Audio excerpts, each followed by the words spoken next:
I vote that number 6 should be vastly shorter. Okay.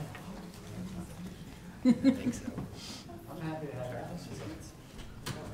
Please, yes, I didn't notice that. I know, yeah. It's a teen, what are you talking about? Yeah, we don't need a whole hour of Utopia. Okay. You guys don't have any questions? Oh, we'll have questions, just not many. None that we have any good No answers. full hour. All right, everybody ready?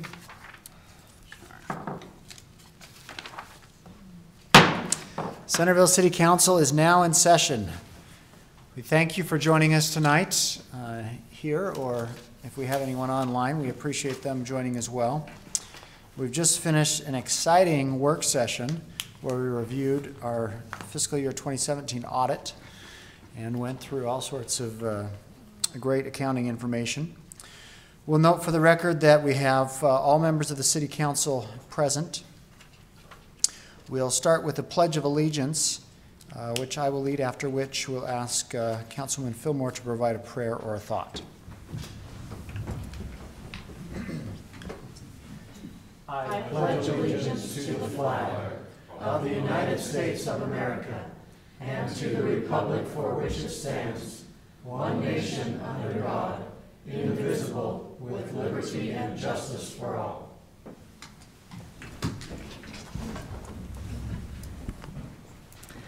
I always like to share both. This is a quote from Ronald Reagan. With our eyes fixed on the future, but recognizing the realities of today, we will achieve our destiny to be as a shining city on a hill for all mankind to see.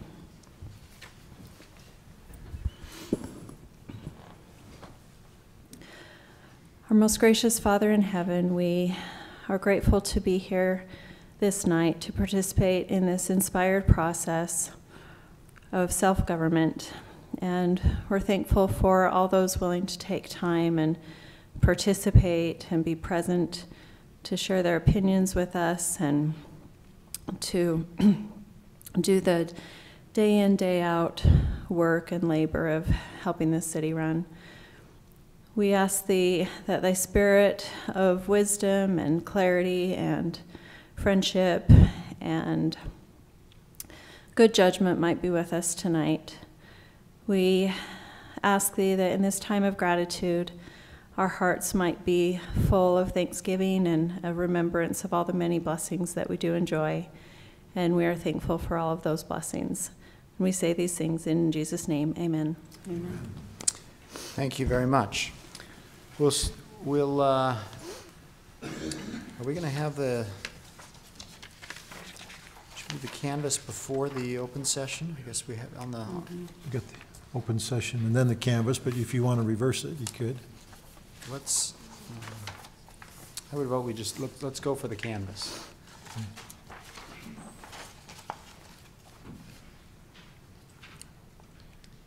Will you pull that down to you, Marcia? Okay, as the council is the board of canvassers, so after each municipal election, they need to canvass the election results. Utah Code says that the board of canvassers need to canvass the election either 7 days after, but no longer than 7 days. No longer than 14. Yeah, either 7 days, no sooner than 7 days and no longer than 14 days. And tonight is the 14th day, so that's why we're doing it tonight, because it falls on a regular council meeting. Otherwise, we'd have to have a special meeting just to canvass the elections. Okay, the duties of the Board of Canvassers is the Board of Canvassers shall canvass the election results by publicly opening the returns and determining from them the votes of each voting precinct for each person voted for, and if there was a ballot proposition, then for the ballot propositions. The Board of Canvassers shall, once having begun the canvass, continue until it is completed. In canvassing returns, the Board of Canvassers may not reject any election returns if the board can determine the number of votes cast for each person from it. cannot reject any election returns if the election returns do not show who administered the oath to the judges of election, show the election judges failed to fill out all the certificates in the poll books, or show that the election judges failed to do or perform any act in preparing the returns that is not essential to determine for whom the votes were cast. Cannot and if there was a proposition, you couldn't do it for the proposition. So the results were sealed when I picked them up from the county. So I'm going to slit it open.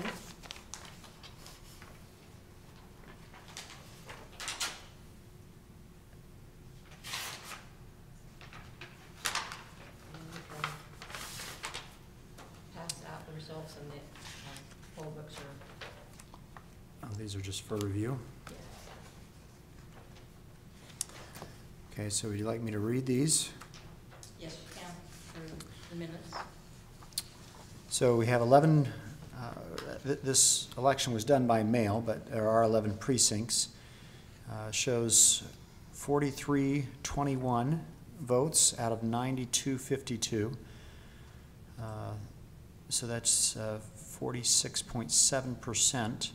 Out of that 4321, it says total votes were 4308. So I'm a little confused about that, but Some of the votes cast were not accepted. Were not due to accepted. signature And issues. there's a page that shows the ones that weren't. they were not.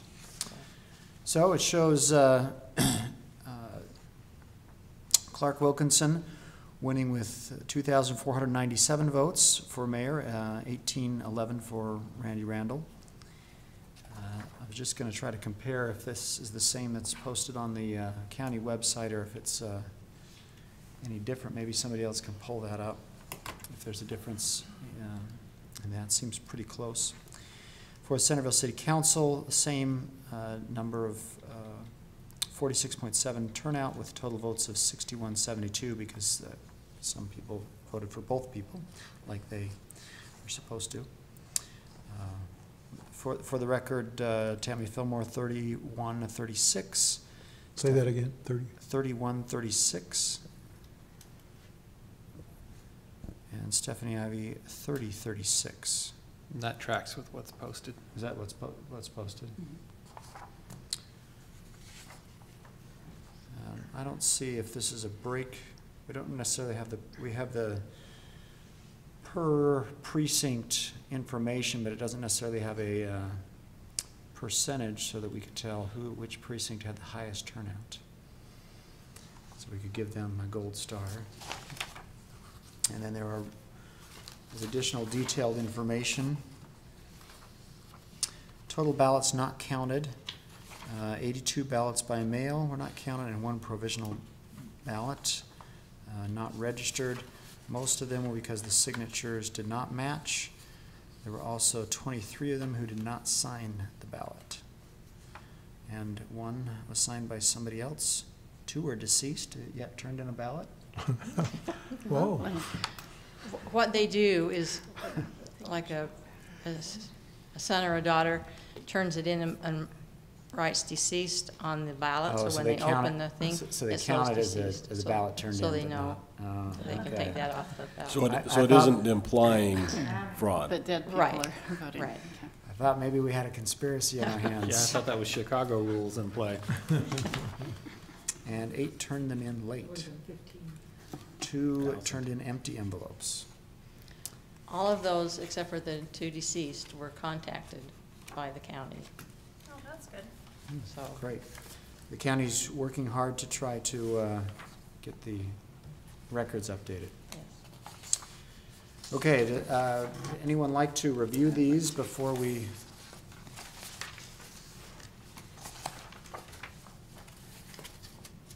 I assume that the Board of Canvassers has to vote to accept this. Yes, and I need to have you sign a certificate of election. Motion to accept the results of the 2017 municipal election as reported in the canvass report from Davis County. Is there a second? Second. Board of Canvassers has voted, or has motioned to accept the results of the elections as reported by Davis County. Any further discussion or further questions? All in favor? Aye. Any opposed? That passes unanimously. Marcia, this is the last election you're presiding over. How do you feel about that? Good. It's kind of bittersweet. Bittersweet, yeah. It's all kind of bittersweet.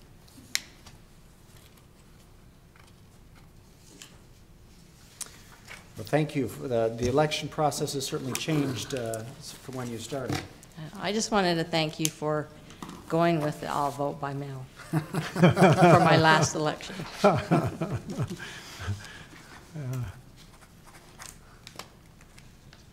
I think several of us should thank him for that. Now Marcia would have been hit hard with it a bit also. I second that. But the turnout is significant, I think. I mean, 46% turnout is higher than I anticipated. We knew that vote by mail would increase the turnout, but it's a It's a good total number. it's not as good as we'd like. We'd always like much Everybody to higher, participate. but that is, I think vote by mail is good because it gets more people to participate. Anything else related to this before we, this was supposed to be the official. Oh, is that the official? That's the official. That was yours, I didn't. I got this one. You're disqualified. It's only green ink. It's good. It's not a problem. I'm just kidding. I'm just kidding you, Robin. Thank you. Thank you, Marcia, and I think, I suspect you'll be back one more time when we do we've got the swearing in, and then a transition to we have to pass another ordinance to pass the reins onto a new recorder, right, in January? Yeah, in January, Is it signed up? It's all signed. Is the new person started? Yeah. So, She has started. thank you for your participation in that. And Marcia, here's some other, looks like we have these materials that you should probably keep with that, please. Let's go back and have an open session. This is a chance for any member of the public to comment on any subject of municipal concern. So, Scouts, this is your opportunity to talk about the election or your desire for park equipment, whatever your, this is your chance to be heard. A splash pad? And don't give them ideas about the things that we can't fund. Or any member of the public who would like to speak. The open session is now open. Seeing no one that would like to speak, we'll close the open session and turn to the minutes review and acceptance. We have minutes for the November 8th work session and regular city council meeting minutes. I think I had one minor suggestion. I had something in the city council meeting minutes. Was that where yours was? Yes. Any changes to the work session?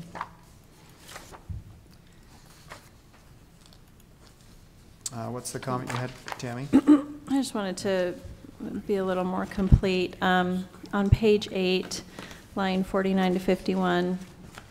Page 8, 49 to 51. She thought the directive was to let the market guide us in decisions and to allow it with flexibility, knowing it will be a quality product for the area.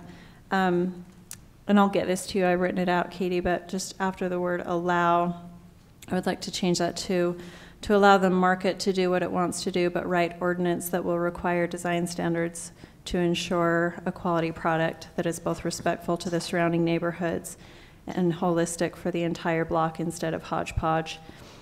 She went over the suggested language in the objectives for the general plan and explained that this suggested language fits the criteria that was discussed at the work session. Thus, she recommends adopting the language. Anybody have concerns with that elaboration? Okay, I have on the page 5, line 4, the sentence reads, he said when they pull the permit for the hotel, they would be moving forward with all the grading or cleaning up of the entire all at the same time. I assume that's supposed to be area. Entire all- site, Or entire site all at the same time. Yeah. So just either area or site, if we'd add that in there. Any other comments or questions? If not, I would look for a motion to approve the November 8th work session and regular city council meeting minutes as amended. Motion to approve the minutes of the work session and the city council on November 8th, as corrected. Second. Moved and seconded. Any further discussion? All in favor? Aye. Any opposed? That passes unanimously.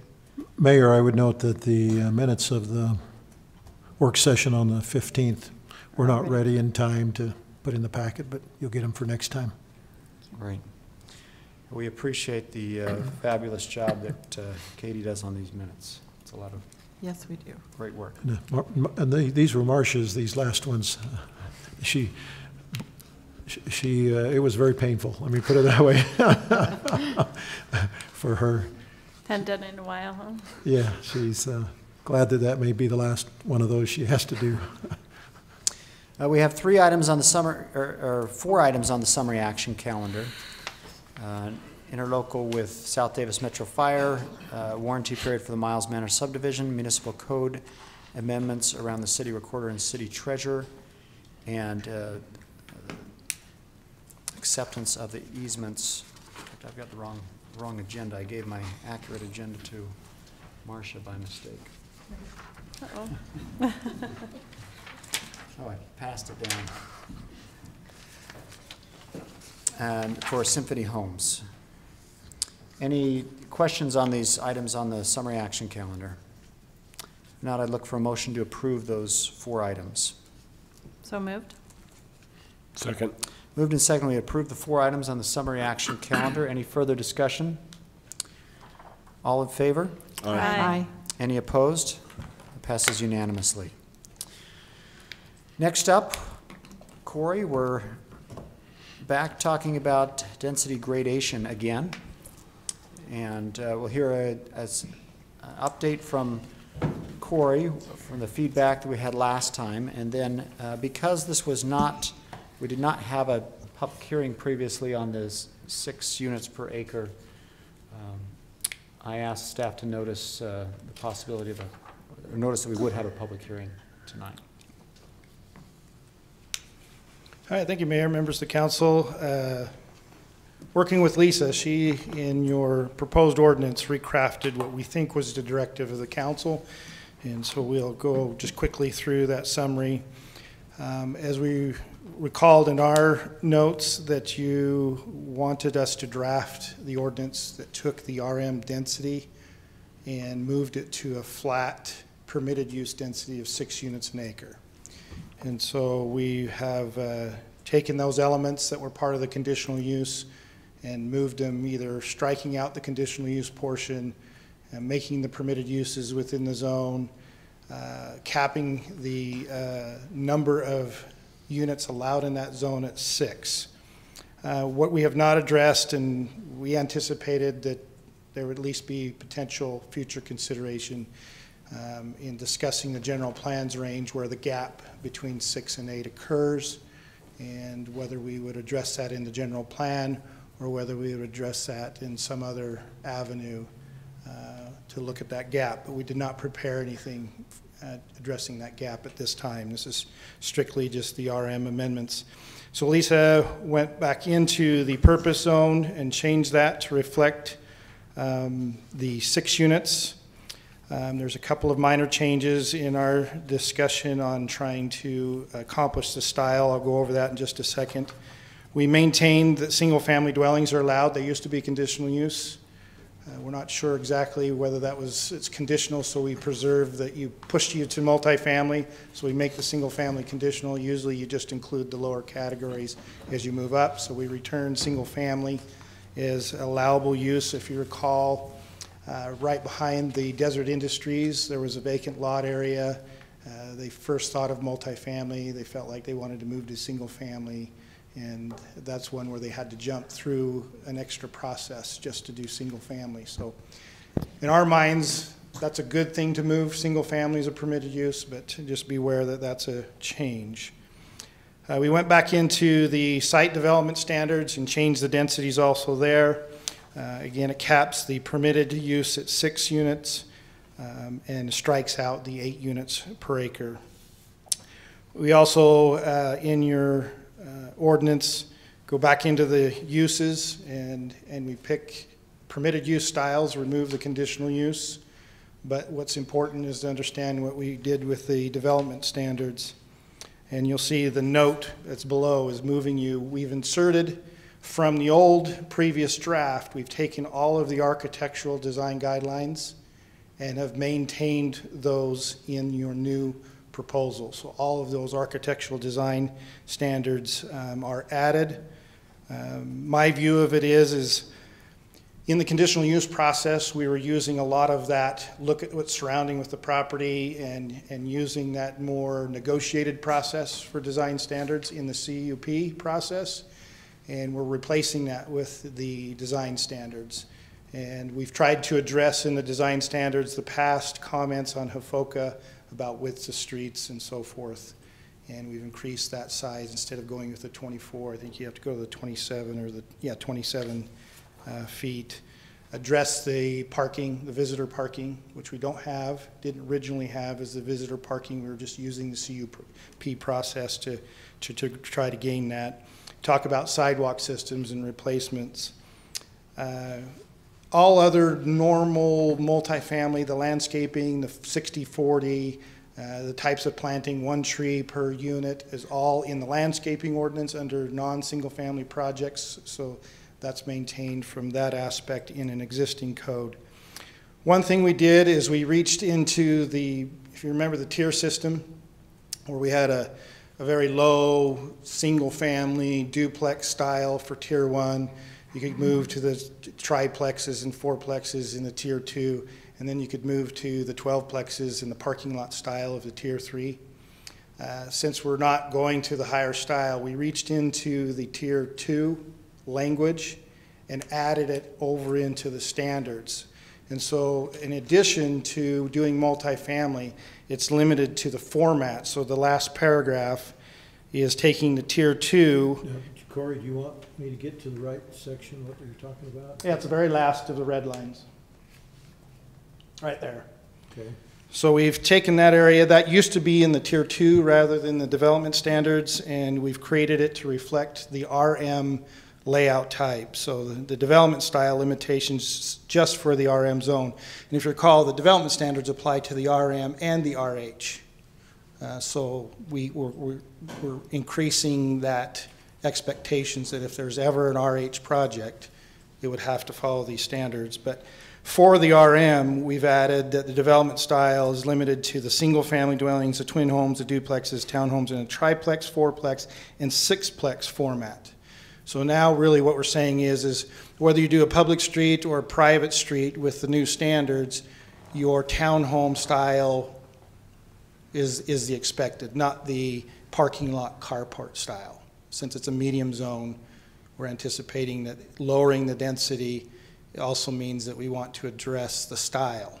And I think that's the argument that I've continued to make about HFOCA, even though that's a little bit painful for folks. I think the style, irregardless of the density, was a better fit than somebody coming in with more of an apartment complex at 8 units an acre. So we reached into the tier 2 and added it to the development standards. So we think we covered what we discussed last time. Corey, I appreciate the sidewalk systems are being included on both sides. I think that's a positive addition. Yeah, that's a learning curve from HFOCA, but we did allow the Planning Commission in the site plan process that this an alteration could be given if they integrate the sidewalks through the project. They still have to do your sidewalks, but you could eliminate one side if it integrated elsewhere in the development and went out to the public street. So I wanted to follow up and ask you about exterior design standards, a question that I asked before. This standard calls for design elements or emphasizing natural appearing materials, stone, cultured stone, and wood. Brick or wood siding, cement fiberboard siding, and other similar materials shall be other than the other main materials used in the design of all residential buildings. You particularly left off brick as an acceptable material. I think brick can be added into Brick be that. added in that, I think, just for clarity. It's not purposes. natural, though. It's baked. When we get past the public hearing, I want to talk about this specific section Okay. a little bit. Especially where we're allowing residential, single-family homes in there. There's some concerns I have. Any other questions for staff before we go to the public hearing? If not, we'll thank Corey, and we'll open it up for a public hearing to anyone to comment on this proposal to add design standards and limit residential medium to 6 units per acre. It's your chance, boys. Not going to take the bait? Seeing that no one wishes to comment, we'll close the public hearing and turn it to the council for questions and discussion. Great, let's go back to that natural and appealing materials. I have some concerns with that because if you look at a lot of the neighborhoods that are in the city, you could not build a single-family home under the styles they were built under. I mean, is that a fair statement? Yeah, but you're looking at different zones. You're looking at a more dense zone now than you are, so we're controlling the architecture of the single family in the more dense zone than we are the low density where we don't regulate style at all. But if you say, okay, you've got a chunk of land, maybe we say the biggest we got a couple bigger residential mediums, but the type of style we see at Centerville Commons or some of these others, you couldn't build that style, right? We're changing some of the expectations and upgrading the elements so that your plastics, your woods, your vinyls are not predominantly used, yes. So what you end up with potentially is you end up with something that is incongruous to the architecture that's around it because the design standards are different.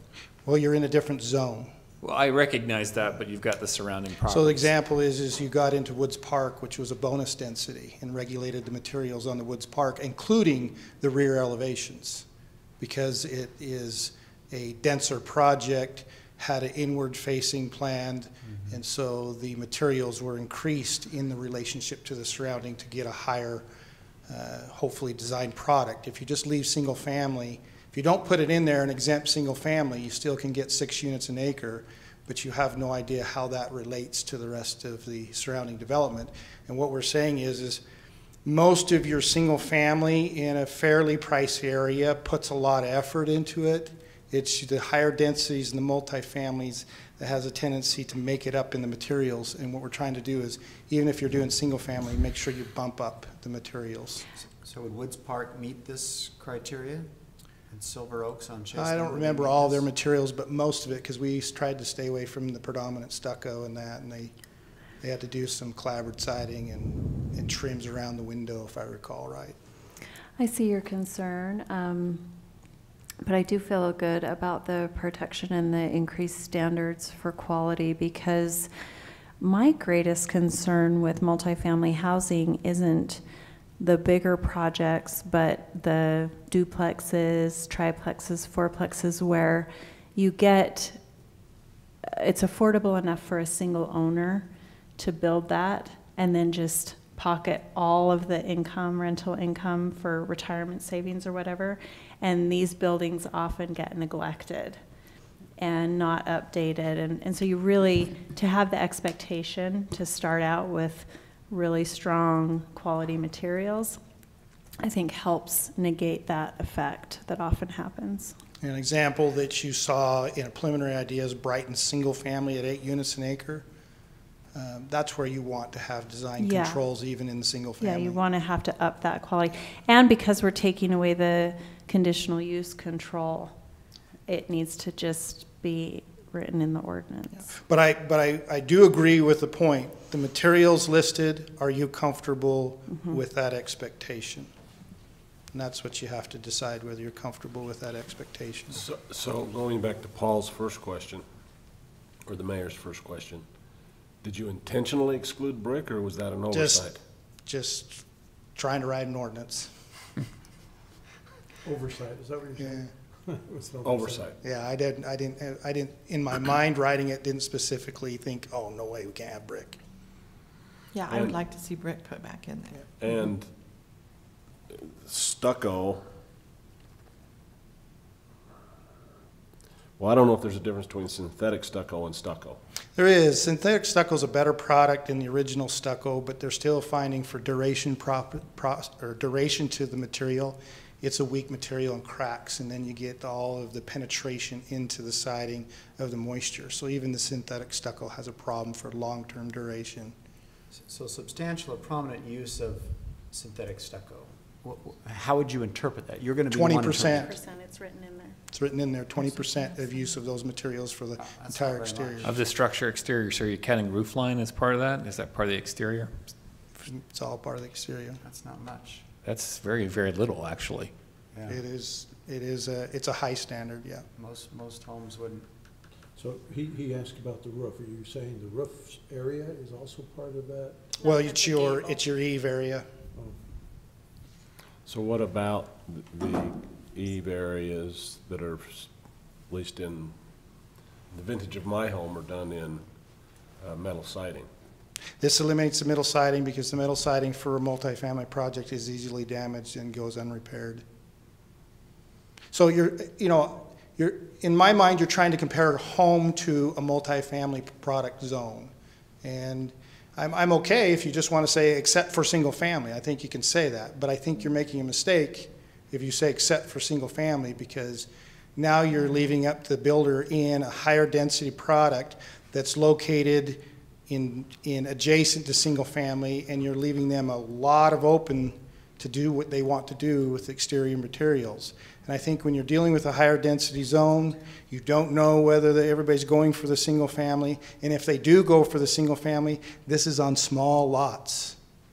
This is less than this is 8,000, 7,500 square foot lots if you're looking at 6 units an acre. So when we're really looking at this, thinking a single family, we're thinking of a single house, but really probably what we're thinking of is 40 single homes. Yes. That's why we're trying to keep the That's quality exactly right. higher. We're not into the residential area where a subdivider's controlling, whatever the market entails. You're basically just saying no siding or almost no siding, almost no stucco. It better be fiberboard.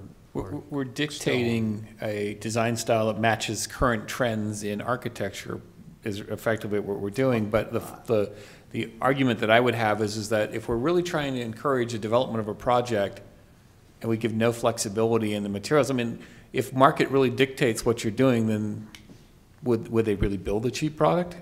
Well, they come in and change it if they do a new product. I mean, I'm comfortable. You take that material out. I don't want you to think I'm fighting for it. I honestly think you want the design standards. This is basically what you're doing with, the same thing with Moto United. You're saying, look, I know we've had lesser quality building materials in the past and all the neighbors have them, but now our standard is you got to use a higher quality material than in the past. No more stucco, no more siding. Right. And if there is some material that changes, that brings in a new way and it's not listed, they always, they can always come in and amend that text part, and you'll probably find that if it's a quality material, the text is relatively easy to change. But I am saying the metal siding, the stucco, things that deteriorate the quickest are being eliminated, or the things that bring the obnoxious look to a building that's either reflective, and that's, this is what you do in design standards, is you sort which materials you like and what you don't for your community. And if this didn't work, then someone would come in and tell us why it's not going to work. If they have a serious problem, or if they have an equal, better project, they'll come in and ask for a change. But I am saying vinyl siding, metal, 20%, that we don't really want a And lot that's of not that in the a product. style question, that's a durability, Yes. But quality it does question. dictate a style, though. It does, It eliminates some styles. yeah, well, okay, yes, let me rephrase that. It does eliminate some styles completely because there are a lot of metal, stucco mixes that go on, so. Yeah. It does eliminate those. I can see both sides, but yet I feel good because I want the developers that are developing bigger places to have to not come in and try and maximize their dollar by building us a really cheap product that down the line we're going to have. Yeah, most of the time you're dealing with HOAs, so you're trying to Yeah. keep the cost down for the HOA, Right, so they're coming in for that. things of that nature. I'm not sure about everyone else, but as I read this, and one of the things I have to compare it to is my own home, okay? Some of the products that you're specifying are products that I have personally more problem with than stucco. Now, I'm certainly not a building expert, but it's raising questions in my mind. This is your ordinance. You design it how you want it to look. We're giving you our best design in the current way.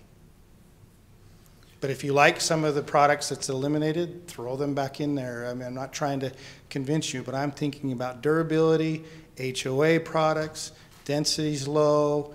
People are going to be still afraid of 6 units an acre. How does it look? How does it affect me?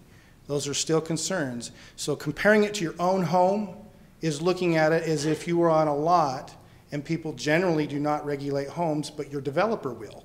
They'll put in their private covenants until the subdivision is built out to maintain the values of the lot. After that, the private covenants fall apart.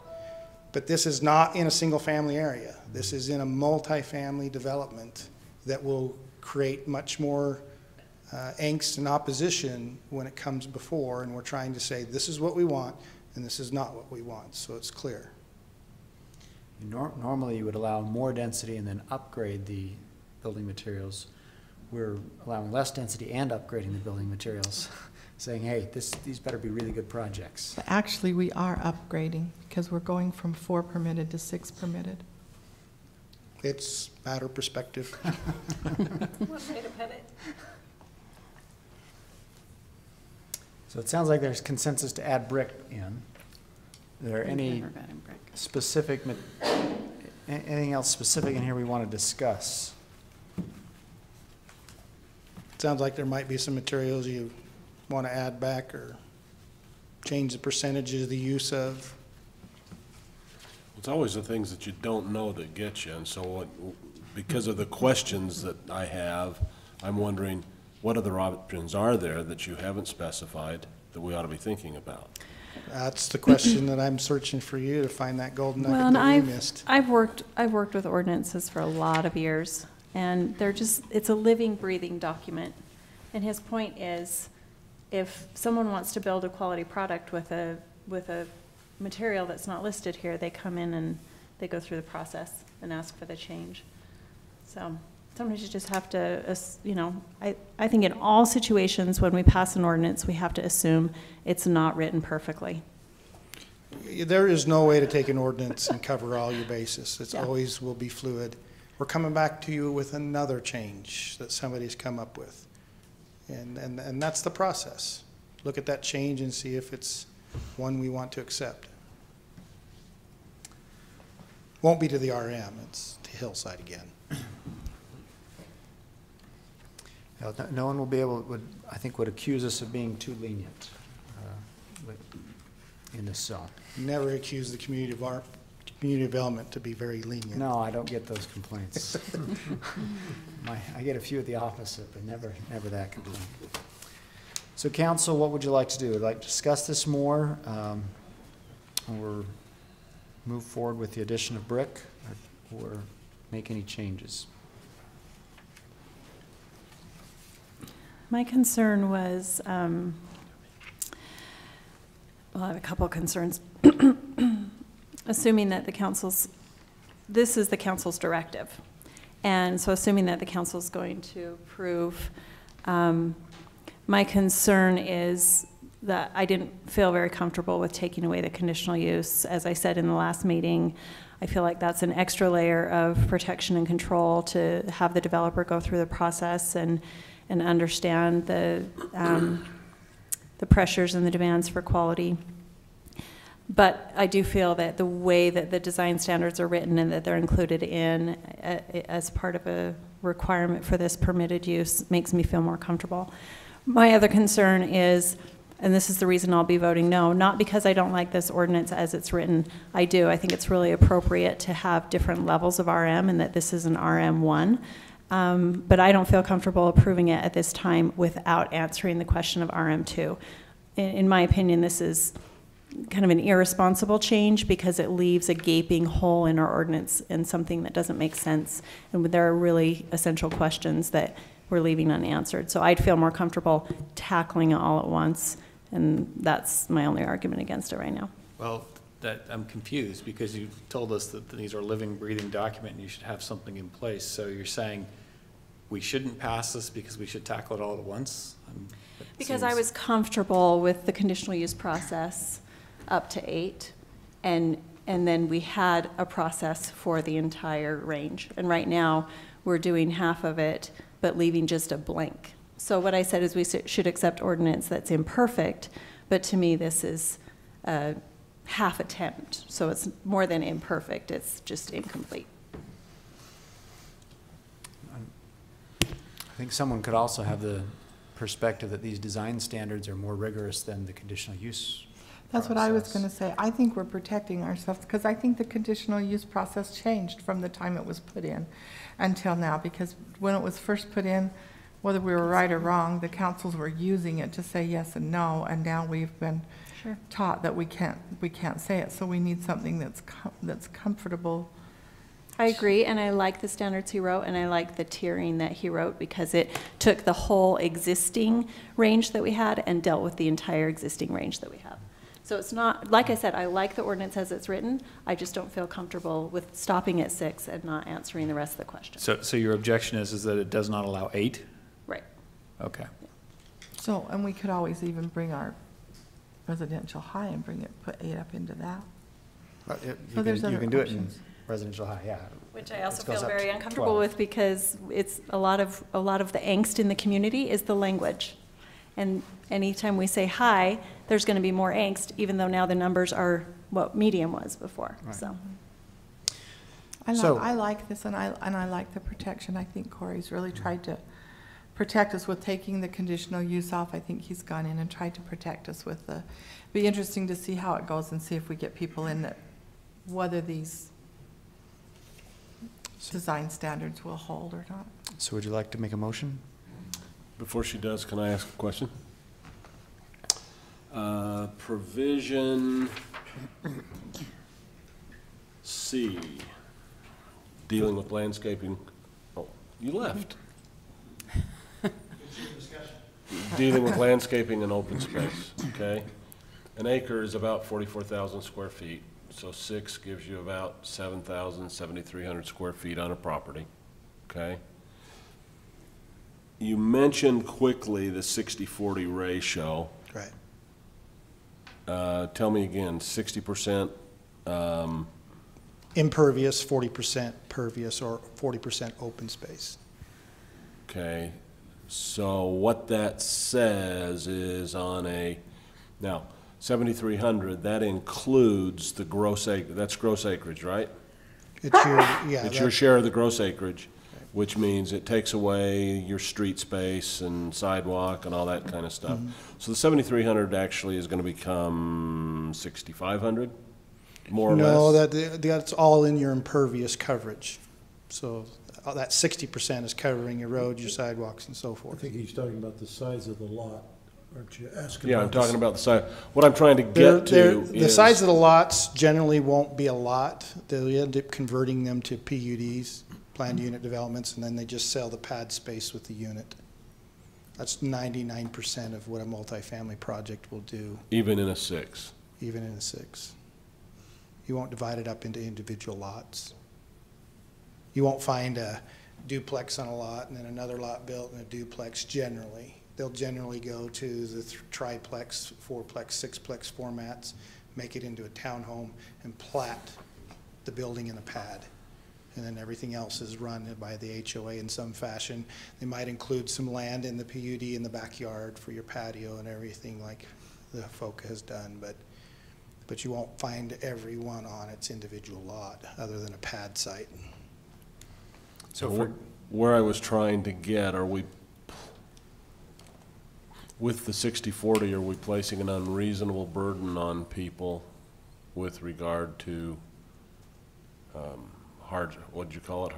Impervious surface. And 60/40 is the city standard in all of the ordinance, so your home is a 60/40. So everybody's home is a 60/40, your RM is a 60/40, your RH is a 60/40.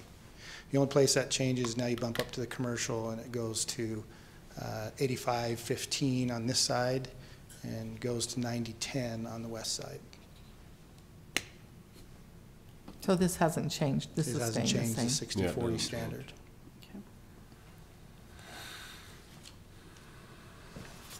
Okay, Robin, you go ahead. So I would like to propose that we, what do I want to say? Adopt ordinance 2017-28. Very good, that's what I would like to say, With the addition of brick? with the addition of brick. So we have a motion. Is there a second? I'll second.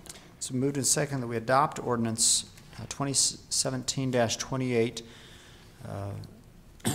which amends our zoning code with the addition of brick as an acceptable building material. Any further discussion? Let's do a roll call vote on this. Bill? Aye. Aye. Aye. Aye. That passes 4-1. We have a new residential medium zone. Good luck. But Corey, are you intending to depart as quickly as possible? I was just going to, there was one thing under Mayor's report I wanted to ask the council about, and that is last time, for you to hear. Last time we approved catering limited in the commercial medium zone only. And there was a discussion that I'm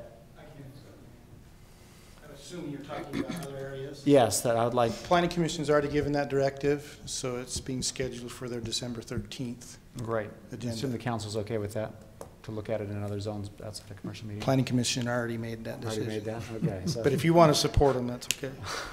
Or if you want me to tell them that you directed them, that's okay. no, if if they want to take the initiative, great. I'm happy with that. With the addition, you probably created two definitions. Limited, which you passed, and we'll probably have to look at a catering general now. All right. So it'll be fun Are they talk gonna about. Are they gonna help me get any cup bop in Centerville? That's restaurant. We need another work session to be a little more clear about that. Okay, thank you.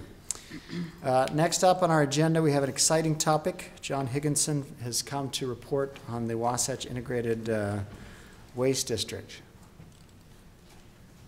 Exciting is right.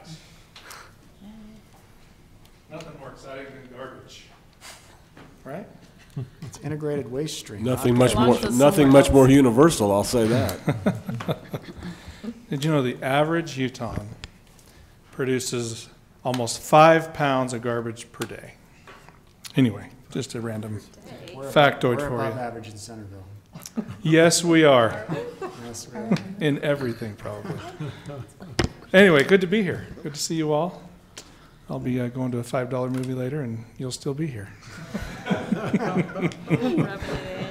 No, you're doing a good thing. So to be brief, anyway, as you know from a previous report and maybe news stories, Wasatch Integrated has chosen to close the what is called the DERF, the Davis Energy Recovery Facility. And if you remember, that was due to Hill Air Force Base changing course and moving in more of a direction to produce their own energy. This was a big shift for the district, which everyone on the board was disappointed by, but we basically were left no choice due to the cost that it would meant to residents in the district to continue to operate that facility. So what is currently happening is the DERF is being dismantled, demolitioned, and it's almost done. I think by the first week of December it'll be totally gone, and in its place it will become a processing and transfer facility. So, and what that means is waste will still be dropped off in the same location once the new facility is built. It will then be separated and segregated into the different types of waste, specifically trying to pull out anything that's recyclable and can be a source of revenue for the district. And then anything that's determined to be true waste will then be moved into the landfill. Not burned as before, so the landfill, the life expectancy is shortened because of that decision. As it processes, and it's not expected to reduce the amount of waste it processes, 125,000 tons per year. But due to the elimination of the operating costs of that facility and continued ability to get recyclables from the waste, there's no anticipated increase in any of our garbage or waste fees. How about a decrease? Well, we'll see after that. The district's sitting on a lot of cash. And? Well, there's a lot of the cash that the district is required by law to maintain, sure, which is for people's retirement funds, and also there's a closure, for lack of a better, for the term this escapes me now, a closure fund that has to be maintained so that if the day comes to close the place, or it's a huge expense to seal it up and get it to where it won't bother anyone for hopefully generations to come. Do we know how big an impact it has on the life of the landfill? They haven't totally calculated that yet. I think we're waiting to see. It's still, so part of what I was going to share was they're continuing to explore possibilities of how in depth they want to make that separation of garbage. If recyclables continue to stay low as far as the money they can recoup, then they would probably just pick off the low-hanging fruit. If recyclables go back up, then they'd probably do a more in-depth build out where they can get more money out of the waste. So depending on each of those scenarios, of course, the more you can pull out, the longer the life expectancy. So that's yet to be determined. They're in the middle of a study right now. Part of that study includes with the South Davis Sewer District and their new anaerobic digester. They'd love to be able to separate, and any types of companies that deliver organic type of waste, just have it diverted straight to there, or separated at the landfill and have a transport go directly to that new facility, which is expected to be finished, I think, fourth quarter of 2018. So, good question. We'll keep you up to date. Will this have any impact on how our hauler hauls refuse to the district, or how people, when they go and drop off, instead of going to the landfill, or will they go to the new? For residential drop off, it stays the same. So this build out, similar to before, all of the garbage that was dropped off at the energy recovery facility was the commercial vehicles, commercial traffic. So for typical residents, they'll continue to just go straight to that same drop off location. Let's see. Other efforts, there's just a simple change to one of the policies that should help expand the lifespan of the landfill. They've been allowing, prior to March or April of last year, out-of-district customers to come and drop off waste for no additional fee than what we would normally pay. And in the past, when we could burn it, 90 plus 95% of it, it wasn't necessarily an issue. But as a board, we decided that will just, shorten the life expectancy for the district and and those it serves. And so we implemented a $25 minimum fee for out-of-district customers, which a lot of people weren't happy about, but I guess we don't care if out-of-district people aren't happy. And what that's done is total visits have dropped off by over 20% since that was implemented, year-over-year measurement. Where were these people coming from? South Weber County. So, the landfill is much closer to, Ogden than even us. So, and their landfill is further away than our landfill. So it was very convenient for a lot of residents in that area, but it's not their landfill. They don't pay for it. So they can pay for it and just pay a higher fee. So it's still available, just cost them 5 times more than it did before. So a fee for us is still $5. But I think the intended result was achieved, that it reduced, how much was coming into the landfill, and that 20% reduction should, again, pay dividends for us in the long run. Another policy change, which I don't know if any of you have gone up there recently and hauled a load of branches or anything. It's uncovered loads. Similar to when I was growing up in Bountiful, if you tried to drive through West Bountiful with an uncovered load, they would ticket you, and they didn't want Bountiful's tree branches falling on West Bountiful streets. Layton City also doesn't want our garbage flying out of our trailers and back of our trucks. And so they've implemented a $10 uncovered or unsecured fee, which has also, it takes each customer about 1 visit to figure out next time they don't want to pay that. And so that's also had a great consequence. June, there were over 900 unsecured loads that showed up. That dropped to 437 in July, down to less than 100 in August. Whoa. And it continues to decline. So, little policies can be very effective. And as always, odors from the landfill continue to bother people that have built up close to the landfill. Surprise, surprise. But the last thing residents around there, even though they've chosen to build or buy close to the landfill, the last thing they want to hear is, sorry you chose to live here. But instead, the staff there they are continuously trying to figure out ways to reduce odors. More recently, they've organized a task force that includes staff and residents that have either complained or have volunteered to be on this task force to just meet regularly to think of ideas or think of ways and brainstorm how to make the experience of living next to a landfill more pleasant.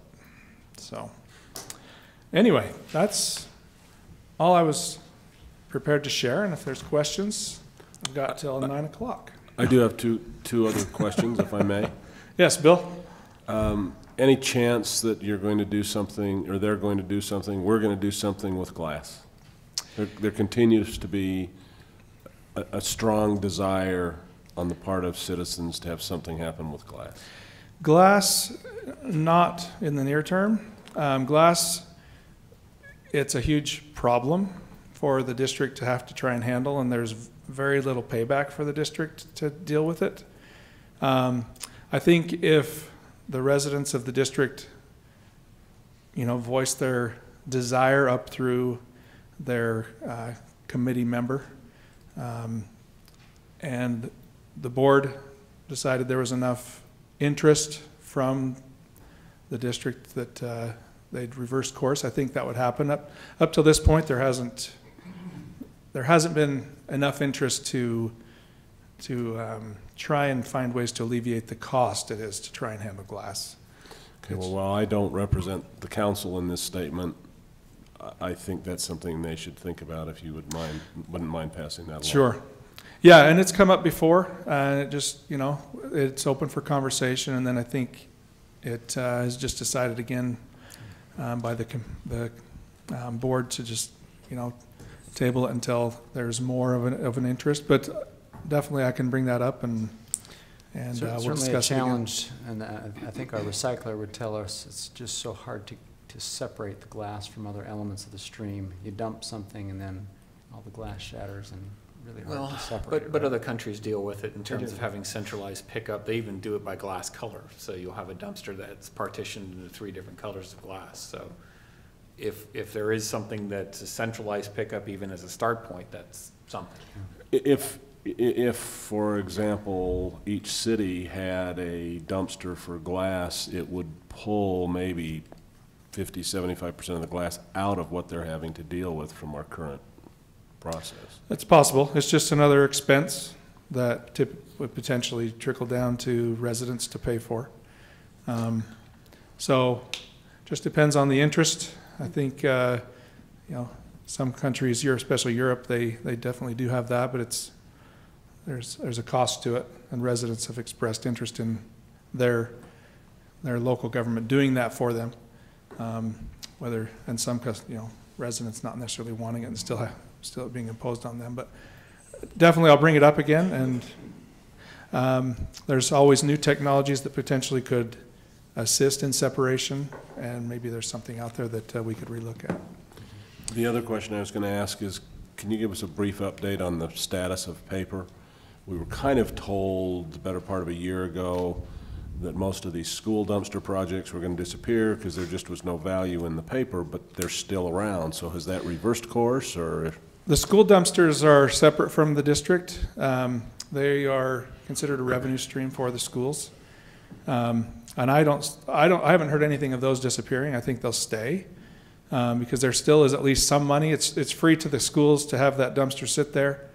And even if it's pennies instead of dollars they're getting, at least it's still something. I see it also as a service to residents to keep it, because I use it I too. agree, but we Yeah. were kind of told this stuff's going away because nobody wants it. Yeah, there still is a market. It's definitely depressed, the value of cardboard. Particularly Asia, China has stopped buying as much from us, and that's what kind of kept it artificially inflated for a long time. I don't know if it's going to recover anytime soon, but there still is value, just not as much. So I don't think it's going away. Just there's not as much interest and definitely not as much revenue coming back from what the landfill, what the district acquires just in regular garbage. So. Well, John, thank you very much for visiting us tonight and giving us that update. You're welcome. Appreciate your service on the board. And I know you were sitting on the edge of your seat. Actually, there was one more question. What is Yeah. the movie that you're going? I think we're going to see Wonder.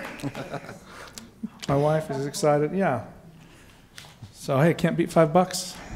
Hey, while you're at it, thank you. If you could pass on to the board. I have had such good experiences going up there with loads and with the deficient truck tailgate. They've been so helpful, and so I just appreciate the caliber of employees. Yeah. That's not something that usually you expect at a landfill, but I've really appreciated the customer service and the friendliness. It's been good. I'll pass that along. They definitely take on a tone of wanting to help rather than stick it to somebody. I think they take on the tone of the director, Nathan Rich. He's really a good man, and just really does his job well, and just wants it to be a service to all of us rather than a nuisance. So I'll provide that feedback. Other than those non-residents, right? Yeah. Again, we don't care about He that. doesn't want to stick it to them. Can you leave that off the record? We do care. It's live, John. We love you, other residents of other places. Anyway, thank you. Have a good Thanks. night. All right. Next up on our agenda is to welcome our friends from Utopia and UIA to provide an update. We appreciate Roger and Kim and Kurt traveling a long way, further for Roger than for anyone else, to come and meet with us this evening. Yeah, for your laptop. Yeah. Which one connects to real things? Not that one. Well, we can, Mayor, you better come and help them out. We have some tech support over here. It's gonna have to be. We just got to swatch Slide in. HDMI down there. Got HDMI or HDMI, and where's our? just plug in directly to the TV, or what do you? No, just plug in there. Is there, Does he reach to the, can he reach to the floor? is there a jack? I can switch to the floor. Right. Now, easier.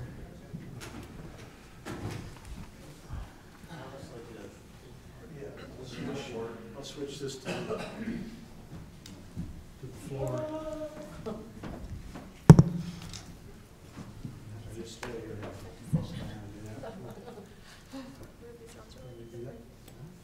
Show off, yeah. Why not here?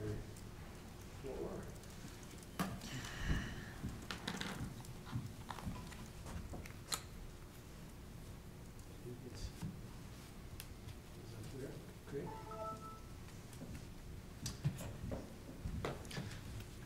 All right, And well, Roger, I have not had a chance to update the council yet on the board meeting from Monday, which I attended part of but wasn't able to stay at, and a revised plan, so I'm hoping you'll cover that.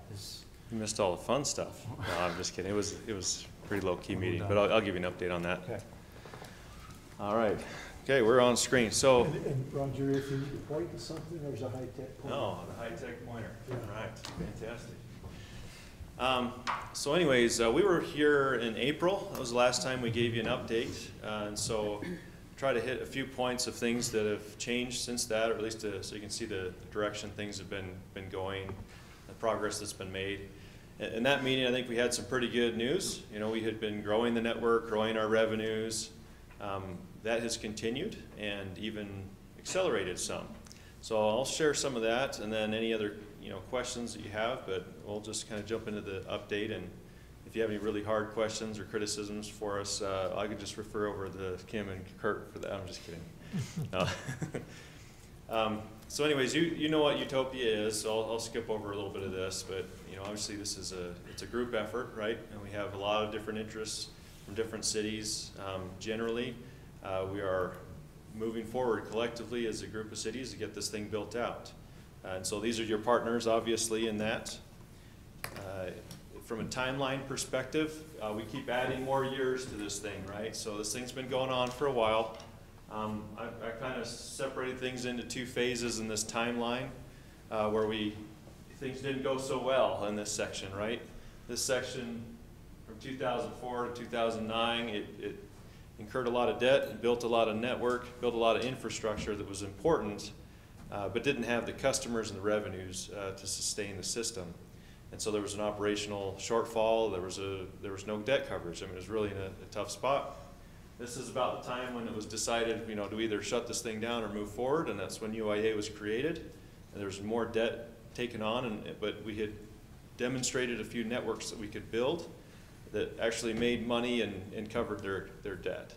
So with that, having the ability to prove that that could be done, UIA did that at a larger scale, and there have been 3 bonds in this phase, totaling $65 million of bonds. And that's been used to roll out new networks, and we kind of just repeated this build out, going after new customers in all the areas. We've been growing and increasing our take rates everywhere, but also expanding the coverage of the system. This phase, everything associated with this phase, the revenues have exceeded all the debt for that phase, right? So there are no shortfalls. We're not coming to the city saying, just to keep the lights on and pay salaries and all of that. There's no expense coming to the city for that. There's also no expense on the debt side. All the UIA debt is covered from our revenues. And so UIA has been the most successful fiber network that no one's ever heard of. But it's tied to the Utopia project, and so it's a kind of a balancing act. We say, okay, these are sister agencies, and how do we benefit from each other and help each other out? Because the membership of those 2 agencies is mostly the same. Utopia network, just a high level. I mean, this hasn't really changed, other than we've just covered more within the cities of Utopia. And so here's some of the data of what has changed over the last, since the last update. We've continued to build out new footprints. Those have primarily been Layton and West Valley. The last update didn't have Orem in there, but we have complete additional areas in Orem. The revenues last time were about $1.2 million a month. Now we're up to $1.35 million a month. So the revenue growth has been fantastic. And that's kind of, you can say, the average you know, is about a $15,000 a month increase every month. We've added over 15,000 new addresses since fiscal year 15, so that's the UIA bonds. We've added we've got another 3,000 planned as part of that bond that we're still working on, and that's, you know, we're aggressively building out. We're building, you know, faster than we ever have, and been connecting customers, more customers every month than we ever have in the past. It's over 300 a month of new customers that we have. We've added more than 2,600 new addresses, customers over the last 12 months. So this is addresses of expansion where it's available, and this is actual new customers. Our churn rate, that's an important metric that we look at. That's how many people cancel the system. Obviously, we'd be very concerned if people were canceling and leaving for other options. That continues to be a very good number. You know, if you look at industry standards for broadband subscription, 10% is pretty good.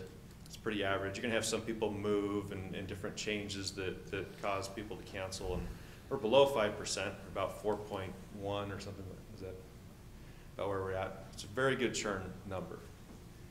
Customer satisfaction. I'll talk about this a little bit in another slide. We did a survey again since the last update.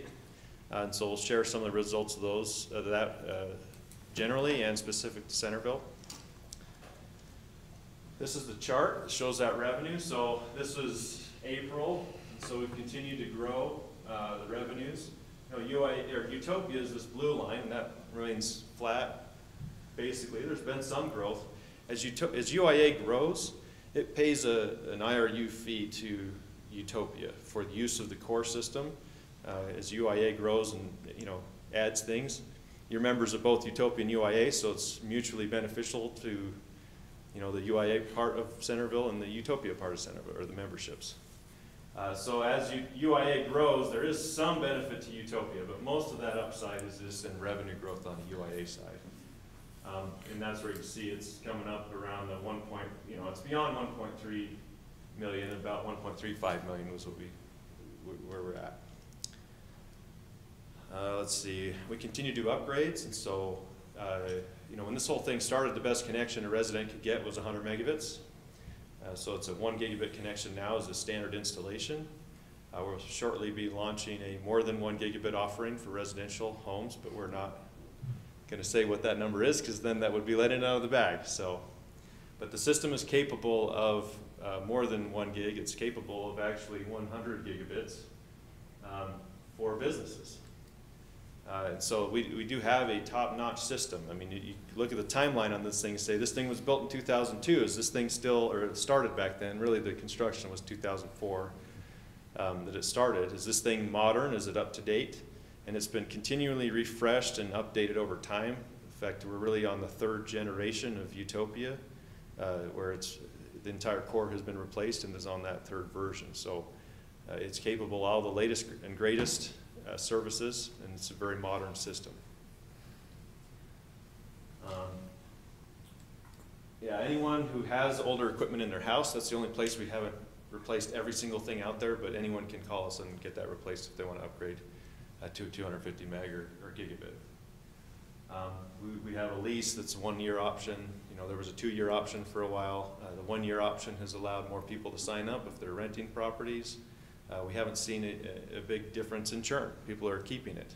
If people do, you know, move and leave, then we see a lot of people sign up who move in. It's a great, you know, there isn't really a better opportunity to capture a new customer than a person walks in the house and sees a Utopia device on the wall and says, "What's this?" They call the number and they sign up. And so we're happy to have renters, and it's been a good thing for us to lower that down to 1 year. There's no upgrade fee for 1 gig, so that obstacle was removed. So anyways, this is the mix of providers on the network. We actually have one that's available now that's not on this list. That's a fairly new one. So we continue to attract more companies that want to participate in this project, both on the business side and the residential side. So generally, we're seeing them, we don't set these prices, but we're seeing about a $35 250 meg product. This is a little bit out of date because X-Mission is they changed their price just a little bit. And then 1 gigabit, we're seeing them about 48 to 50 bucks. You add that in with the $30 a month fee, so you're looking at about a $65 a month all in for 250 meg, or $78 to $80 for gigabit. It's a great offering, it's very popular. It's a better price than you know, even some of the incumbent options who have fiber. Anyways, it's very competitive. And those change, and that's the beauty of this open access system, right? Those providers are free to kind of compete with each other and figure out where they want to be. How are the non-Utopia options? So I updated one of these here. This one is new, but these we kind of see criticisms of other non-Utopia options. We don't really see ourselves as a competitor. They certainly, you know, incumbents see us as a competitor, but it's always available to them to participate in this. But if we were to say, what is a option that is a non-Utopia and how is it doing? It's not doing well. In fact, they continue to fall further away from demand, and you see increases of customers. That number went up for Centerville, for example, on how many broadband customers they lose per quarter. That was 65,000 for the same quarter the year before. So they're hemorrhaging customers to other options, whether it's cable, it's us, it's wireless, but the phone companies are not keeping up with demand. Customer satisfaction, this is important, right? You know, we don't want to be, you know, just fiber, right? We want it to be a good service. We want it to be good value. We want people to like the customer service they get off of the system. So we do this annual survey. Last time when we were here, we presented a slide that was like this, and we had a net promoter score of 57. And the way that's calculated is you ask people, I'm sure you've all participated in what's called a net promoter score survey before, and not known it probably. But what that is they ask you, how likely are you to recommend the service to a friend or colleague, right? That's a standard question. It's not just something they came up with. That's the specific question used for a net promoter score. And 9s and 10s count for you as a promoter, and 6s and downs count as detractors. Those people don't like the service. And 7 and 8s are neutral. And so you take what percent of these minus the percent of these, and that's your net promoter score. Broadband industry is notoriously bad. You know, whether it's cable, telephone, wireless, whatever, it's just generally considered a bad industry for customer service. The incumbents come in around 0. There was a big press release from a certain cable company when they announced, you know, they'd had about a 10 increase to get it up into the positive territory, and we're looking at that saying, we're not talking about positives here, we're talking plus 60. People really, really like the service, and that's up there with companies like Apple and Microsoft, and you can look these up online. Net promoter scores are widely publicized. 60 is almost so good that we wouldn't believe it, but we did it last year and it was 57, so we have 2 years now of history of this survey, and people really like it. This is specific to Centerville, so we said, what are the results specific to Centerville? We had over 1,000 responses across all the cities, but here's just a couple of points that we got out of the survey. We asked a few other questions in there as well. We had 182 respondents from Centerville residents, and we had the 3 most important reasons that people signed up was for the speed, they liked it was fiber, and they liked the reliability of the Utopia network. Another interesting point we got out of the survey was that 76 heard about it from their city. So we believe that's a really important partnership that as people move to your community and they say, well, what utilities and services are available here? Obviously that's working very well because a lot of people are hearing about us and the availability of Utopia from cities, so we'd like to continue that. And you know, Kim has materials and other things that we make available to cities to help with that. Here's a map. This is a pretty simple one because the service is pretty much available anywhere in the city. You know, unless there was some specific obstacle to us being there, or there was like an HOA or something like that, we pretty much have made the service available. So not much to go into detail there. You're welcome to ask any questions, by the way. Are you making any progress with the HOAs? In Centerville specifically, I think did we do one last year? Oh, Working on Riviera, right? yeah. So we're happy to do those, but that's a little different of an obstacle because they want to do a big bulk agreement, and that's fine. But it's a different competitive environment, so we do quite a few of those though. Here's some more Centerville statistics. So our take rate, we're up to a 33.34% take rate. That's a good take rate. We have 1,400, that's not right, is it? Yeah, I guess that's right. That's the number you gave me this morning, right? 1,460 customers in the city. 88 of those for businesses and MDUs. And so this is a nice, that's not right though. Is that? I copied and pasted this, and that doesn't look right. That's not right. We have about 170. The problem, you had like a typo in one of the numbers and I deleted it wrong. Can you pull up the right number? Single-family homes. Because that looks really bad. It was actually a good number. 30% of the single-family homes is what- 170 for this year to date? Yes. Okay, sorry, that's an important number to miscopy, so What is it year-to-date for this year? 170. Really? So we need to Oh, good. exceed last year, hopefully. Roger, You've could gone- you put that one back up? Yeah, I'm gonna fix it, so. Oh, okay.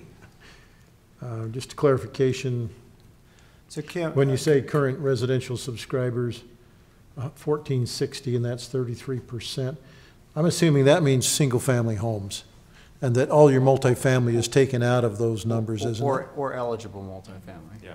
There's very little. Yeah, the other one is hard to measure because there, I mean, if we look at residential addresses, it makes sense because we can say it's a home and there's an occupant and we get their service or not.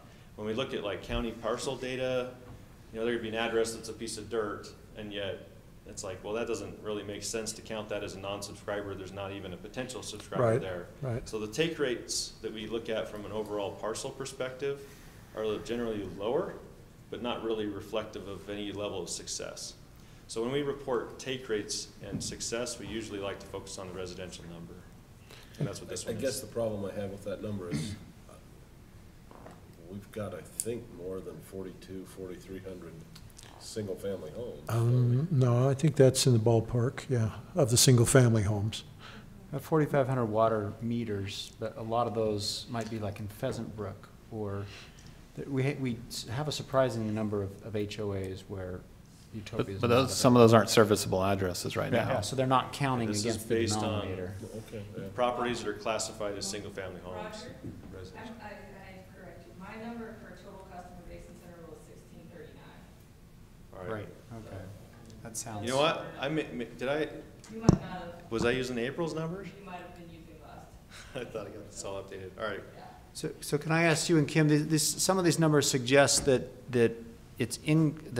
usually your annual sales decrease as you get higher and higher because there's just not as many people available. But the last couple of years, you've seen increase in Centerville.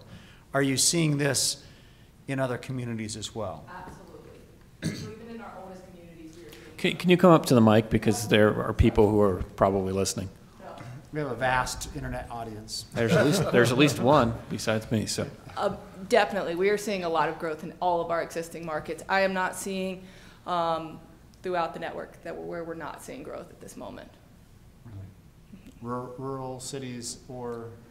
Rural Is cities. rural growing faster than say, a Murray or a Midvale? I would say that in some aspects, some rural cities are doing better than other rural cities, but overall, I'm not seeing any difference across the network. We are seeing, I would say we have our highest demand that we've ever had right now for our product. We are actually getting more requests. I think per month, we have about 30,000 people who hit our website asking for service. So throughout Utah, actually, not just even our member cities, so. That's a lot of people you have to turn down. So, the main point of this is, we've had really good growth. Year over year, we've been improving each year. I don't have the slide on here, but you know, right now we're over 17,000 customers on the system, and the year before that we were about 14,500 or so, and so it's been the best year from a customer growth by far, and we expect to exceed it. I mean, we keep setting records, so we used to hope for 100 customers a month new to add the system, and then we hoped for 200 customers new to add every month, and the last few months we're over 300 customers, and now our goal's 400 because Kim's doing too well with the marketing and sales. Can you put that in proportion to number of serviceable addresses and how much the network is built out relative to what, because it's a growth number, great, but relative to the size of the network as a whole, how many of the addresses that are in, we can talk Utopia and UIA, how many total addresses are serviceable, meaning you've passed it and you can do a connection? What's the rate relative to the overall system size? So I don't know if we were to focus on the residential take rate, I don't have the total number of residential addresses. I know we're about 80,000 total. Oh, Kim knows the address data because she lives that world. So across the network, we have about a 25% take rate. So that's about 60,000 customers we're seeing. In the UIA? Yeah. I mean, yes, in total. Yeah, the combined network, Utopia and UIA. Okay, so hold on a second. So you're telling me Utopia is growing by 25% in terms of its take rate? Its take rate is 25% on Utopia or UIA? Because the debt loading is 100% on Utopia. There's no debt offset taking place, so it can't be 25% take rate in Utopia. So take rate we usually calculate based on both, right? Whether it's a Utopia subscriber or a UIA subscriber across the entire number of addresses of 80,000 so addresses. But that's all of the recent subscribers are UIA subscribers, so they're in Utopia cities, but they're all UIA subscribers, right? So, right. So my point there is that we just have to calibrate in terms of the realities of, and you know, you get to wear the big hats, here comes the big beating. You just talked about 65,000 customers dropping off of CenturyLink, a private company, as if that's a good thing. And we talked about originally when Utopia was formed and UIA was formed, this was not meant to be competition. You're saying, well, that's okay, they can join the network, but they don't have the same capabilities to eject $5 million or $500 million worth of debt into a vehicle that's bonded with the cities covered by sales tax and then just join on new infrastructure. I think that's disingenuous to the private business sector as far as that goes from my perspective, because they don't have that capability. They have to cover their infrastructure costs that they've got in there. We've come up with a clever vehicle to strand the debt elsewhere, pay an IRU fee, and then we march off down the UIA road. So it rubs me wrong. I've never been a Utopia supporter, and that one really rubs me wrong because that's saying that we are in competition and we're celebrating the loss of income to private sector. And we talk about all the statistics of, hey, look, they're horrible companies. That's not a great metric to be using for why we spent taxpayers' money on this. And the reason it really rubs me wrong now more than any other time. But that is a reason for it. I would counter you on that. Yeah, we said we wanted to. We did not want to get into this business as cities, except that the private sector would not meet the demand. That's why we're No, the doing private this. sector grows based on its ability to cover its revenue streams. That's why Google is backing off in several cities, because they know that the business model doesn't make sense. The issue I have now is that we're saying 33% tax, we have a 33% take rate, but we have 100% tax on every resident in this town who owns property because of our shortfalls in Utopia. So I get a little irritated, and like I say, this is the big beating when we talk about success proportionally to the size of the network and to the number of addresses that is relatively small to the amount of debt the cities are still covering. It's my personal opinion. That's why I got myself in office, was so I'd have a bully pulpit to beat from. But in this particular case, great, we have growth. My primary question for you tonight is UIA. What's its future? You've got some bonds you want to go after, and I've been hearing from other cities that UIA is trying to expand into other cities that are not part of the core UIA cities. Tell us a little bit about that. Okay, so the first question is, kind of status of the bonds? Where Correct. we're at. So, How are we going to grow? What's the future of UIA? okay, so a priority of the project, I wouldn't say the only priority, but a priority of the project is to expand the system out to all of the residents and businesses and communities that are participating in Utopia and UIA, right? And so our method to do that is we need more debt to fund those projects. The question is, how is that debt backed? UIA is in a very good revenue position. So not only is UIA covering all of its debt obligations, but it has profits. And so the priority that's been assigned to those profits is use that money to expand the system out. This is a collective priority among the cities, and not every city sees eye to eye on this, but we certainly have a very strong majority. Like, I would wager to say something like 80% from the weighted vote perspective, or higher, to continue building that out in that way. With that said, we want to take our revenues and use that as the backing to do this. We don't want to come back to cities and say we need some sort of backing for new debt. UIA has had so much success that we believe we can finish this project without additional debt above and beyond what was already previously authorized. So what was already previously authorized was UIA up to a certain amount on the pledge agreement and services agreement. And so the bond that we talk about, very short term, like as in we voted on it, the board's UIA board voted on it. That first one was a month ago, not the one this week, but October, I think. October. That one was to say, okay, well, UIA had authorized up to this amount, and we've drawn down, debt or bonds up to this amount. We haven't used up all of the headroom that was authorized. So if you remember, we didn't just take down the full amount. There have been 3 bonds so far on UIA, and so this would be a 4th that basically takes up all of the authorized, debt capacity that was authorized back in 2009? 2011, you're right. So that's what the immediate thing is, just because it's exactly what we've been doing in the past. Beyond that, we want to do things a little different.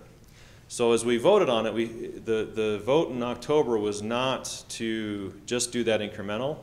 It included a full refund, refinance of all of those bonds.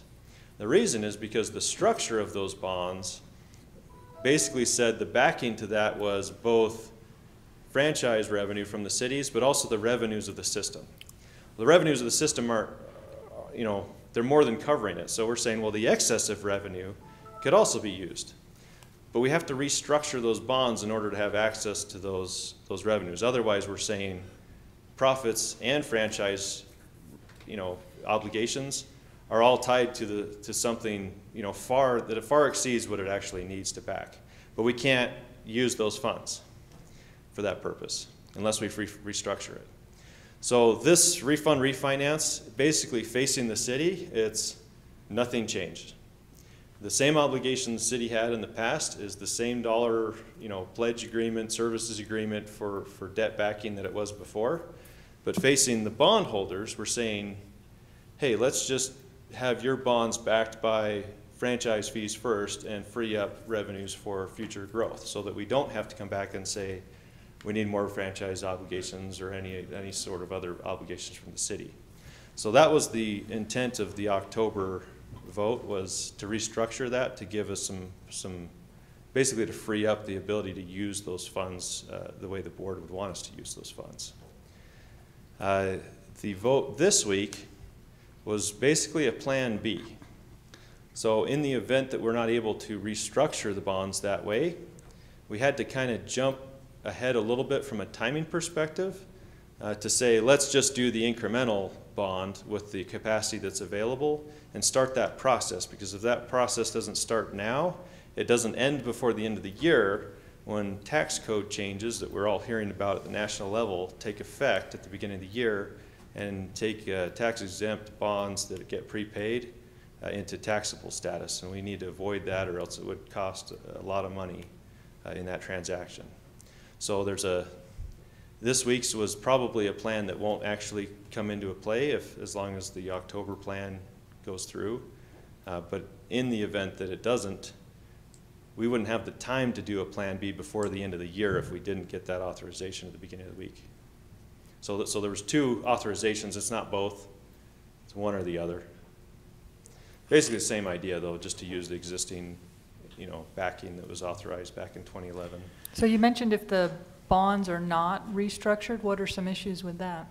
Well, if they're not restructured, Like, why we wouldn't could they say be? it doesn't matter how much revenue we have, we can't use that as the backing for some future bond. It would be subordinate to the previous UIA bonds. So you can't go sell those bonds because of that subordinate position. Just the way those bonds were structured. I don't think anybody thought we'd be in such a good revenue position today back when it was created in 2011. So the second part, expansion outside of current UAA cities. Tell me about that. Yeah, you've probably seen that. I've we've been had a approached couple by of several franchise councils agreements. asking me about it, so. Yeah, no, we've never seen this level of interest. I mean, we've kind of floated the idea out at like Utah League of Cities and Towns conferences and said, if a city really wanted to join in on this project, there's a mechanism for them to join in to do that. But never at the detriment of the core cities. In fact, it would only be to the benefit. There hasn't been a lot of interest, as you can imagine, because of Utopia's history. However, UIA and Utopia, for the last 7 years, all of the projects and the debt associated with all the last 7 years of project are covering themselves. So cities can look at that and say, well, if I could just sign up for that, that's a fantastic plan.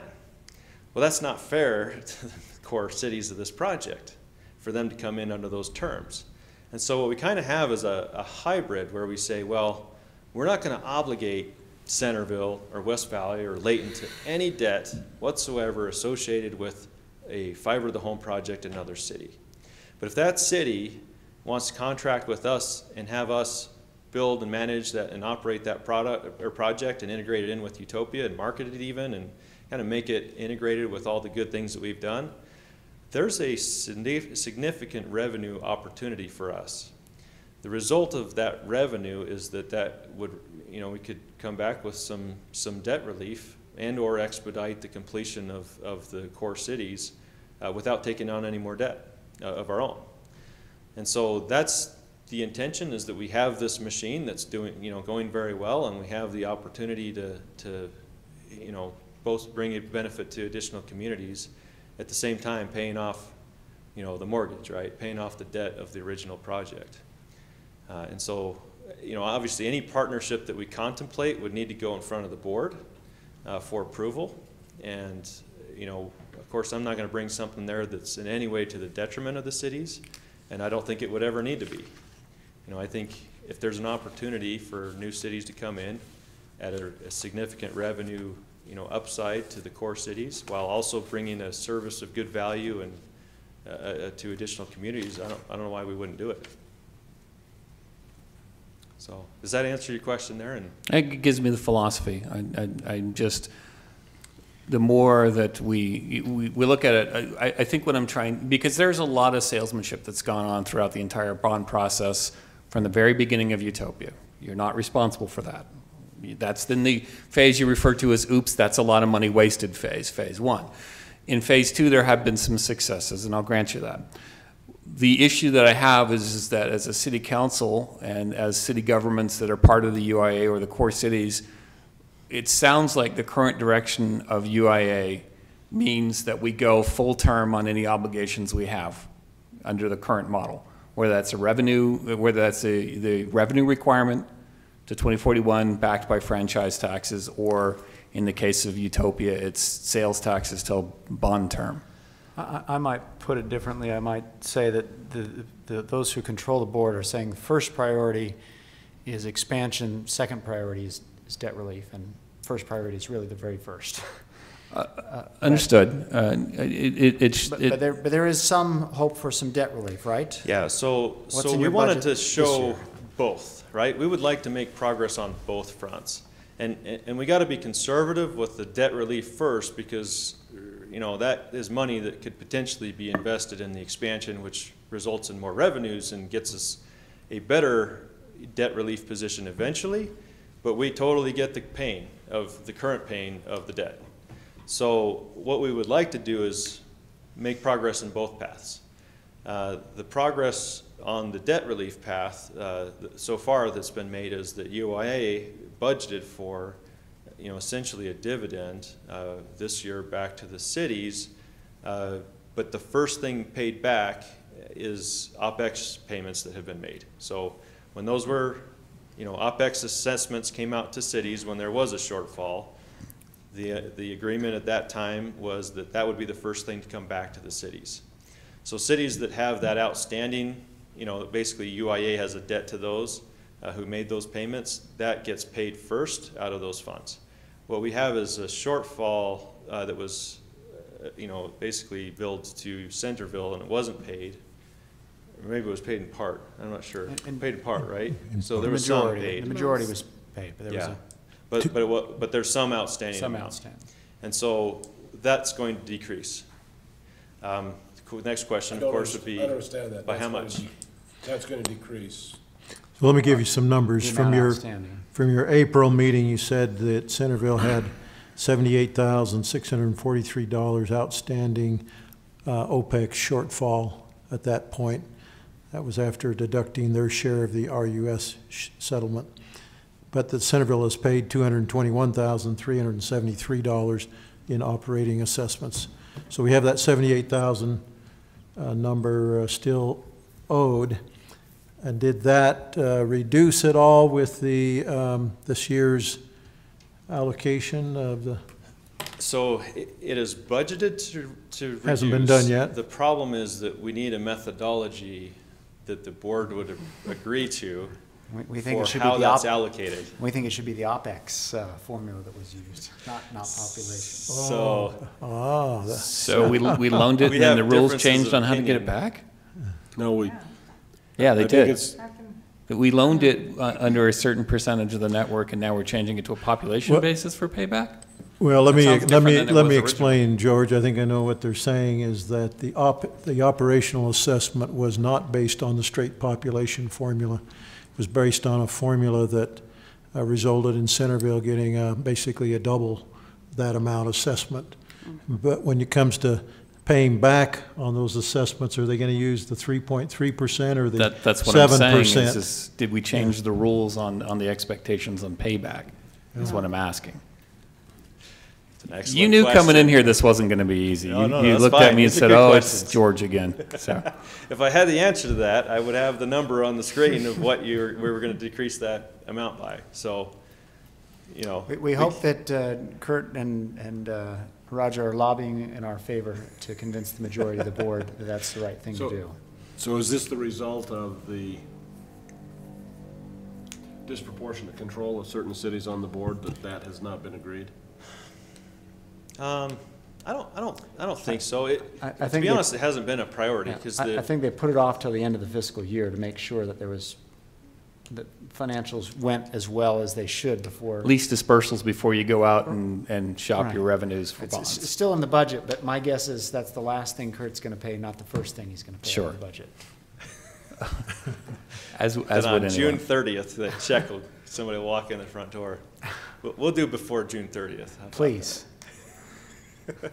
Yeah, we need to address it with the board and figure out what that methodology is. The good thing is it's progress. I mean, I know Centerville is not going to see the progress of growth as far as coverage of the network. You're going to see progress in the take rate growth. We continue to spend money out of UIA's funds to connect new customers in the city. It's been a great year for that. But that's not the same benefit that other cities have seen, both the growth of customers in existing areas plus the growth of the territory, right? But this, this budgeting for that was the intent of the board to say, we do care about the debt. This is not, we care more about getting this thing built out, but we don't want to just ignore that. And we understand that the Utopia debt obligations go up every year based on how that was put into place. UIA is a different agency, so it's not directly tied to that, but we understand the pain, right? And so the intent is for UIA to take a look at that every year, and if we have the capacity to increase that every year, we would like to. We can't make that commitment. It's going to be a year-by-year thing that we evaluate, but this was step one. And I think it's a good step. I mean, to actually say that the results of what we've been doing at UIA is resulting in debt relief to the cities is great. You know? And so if we can continue doing that and doing even more, you know, that gets significantly bigger as far as debt relief. You know, we hope that by the time all of the UIA, you know, territory is completed, that we're able to make a very significant debt relief. But without the addition of cities, we're not going to ever hit 100%. We kind of look at this at a high level, and it's like maybe we come back and UIA has such a great upside that it can offset maybe 30% of those Utopia obligations. That would be fantastic compared to where we are today, or ever have been in any conversation of Utopia's history. But 70% of the debt obligation of Utopia is still a big burden. If we could go get another 10 cities to partner into this project, we may have a shot at 100%. That's what I would like to do, but it's not. I mean, I got to go lobby for that, right? And I've got to find partners, and those projects have to make sense for the partner cities, and it has to make sense for UIA. But there's a path there, and there's a demand from cities to partner with us for that.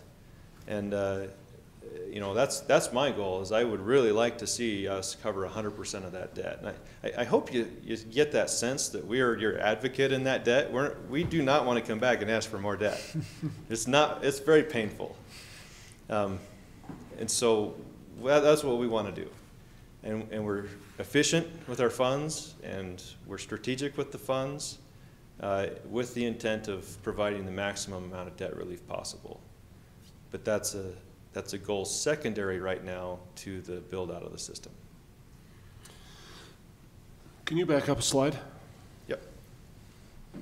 Okay, well, these numbers are subject. Can you look at what you sent me? Are there any others on here I needed to fix? We had a West Valley meeting today too, and I've been juggling slides, and I missed this. So one.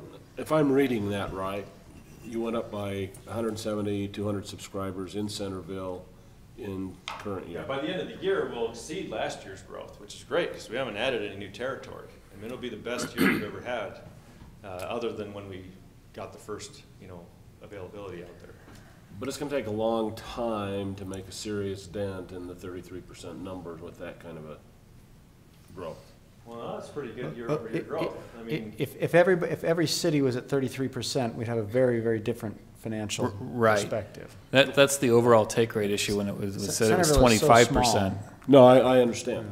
But as a council and as a board and as a resident and as somebody who voted for a tax increase this year, which you didn't cause, but unfortunately contributed to,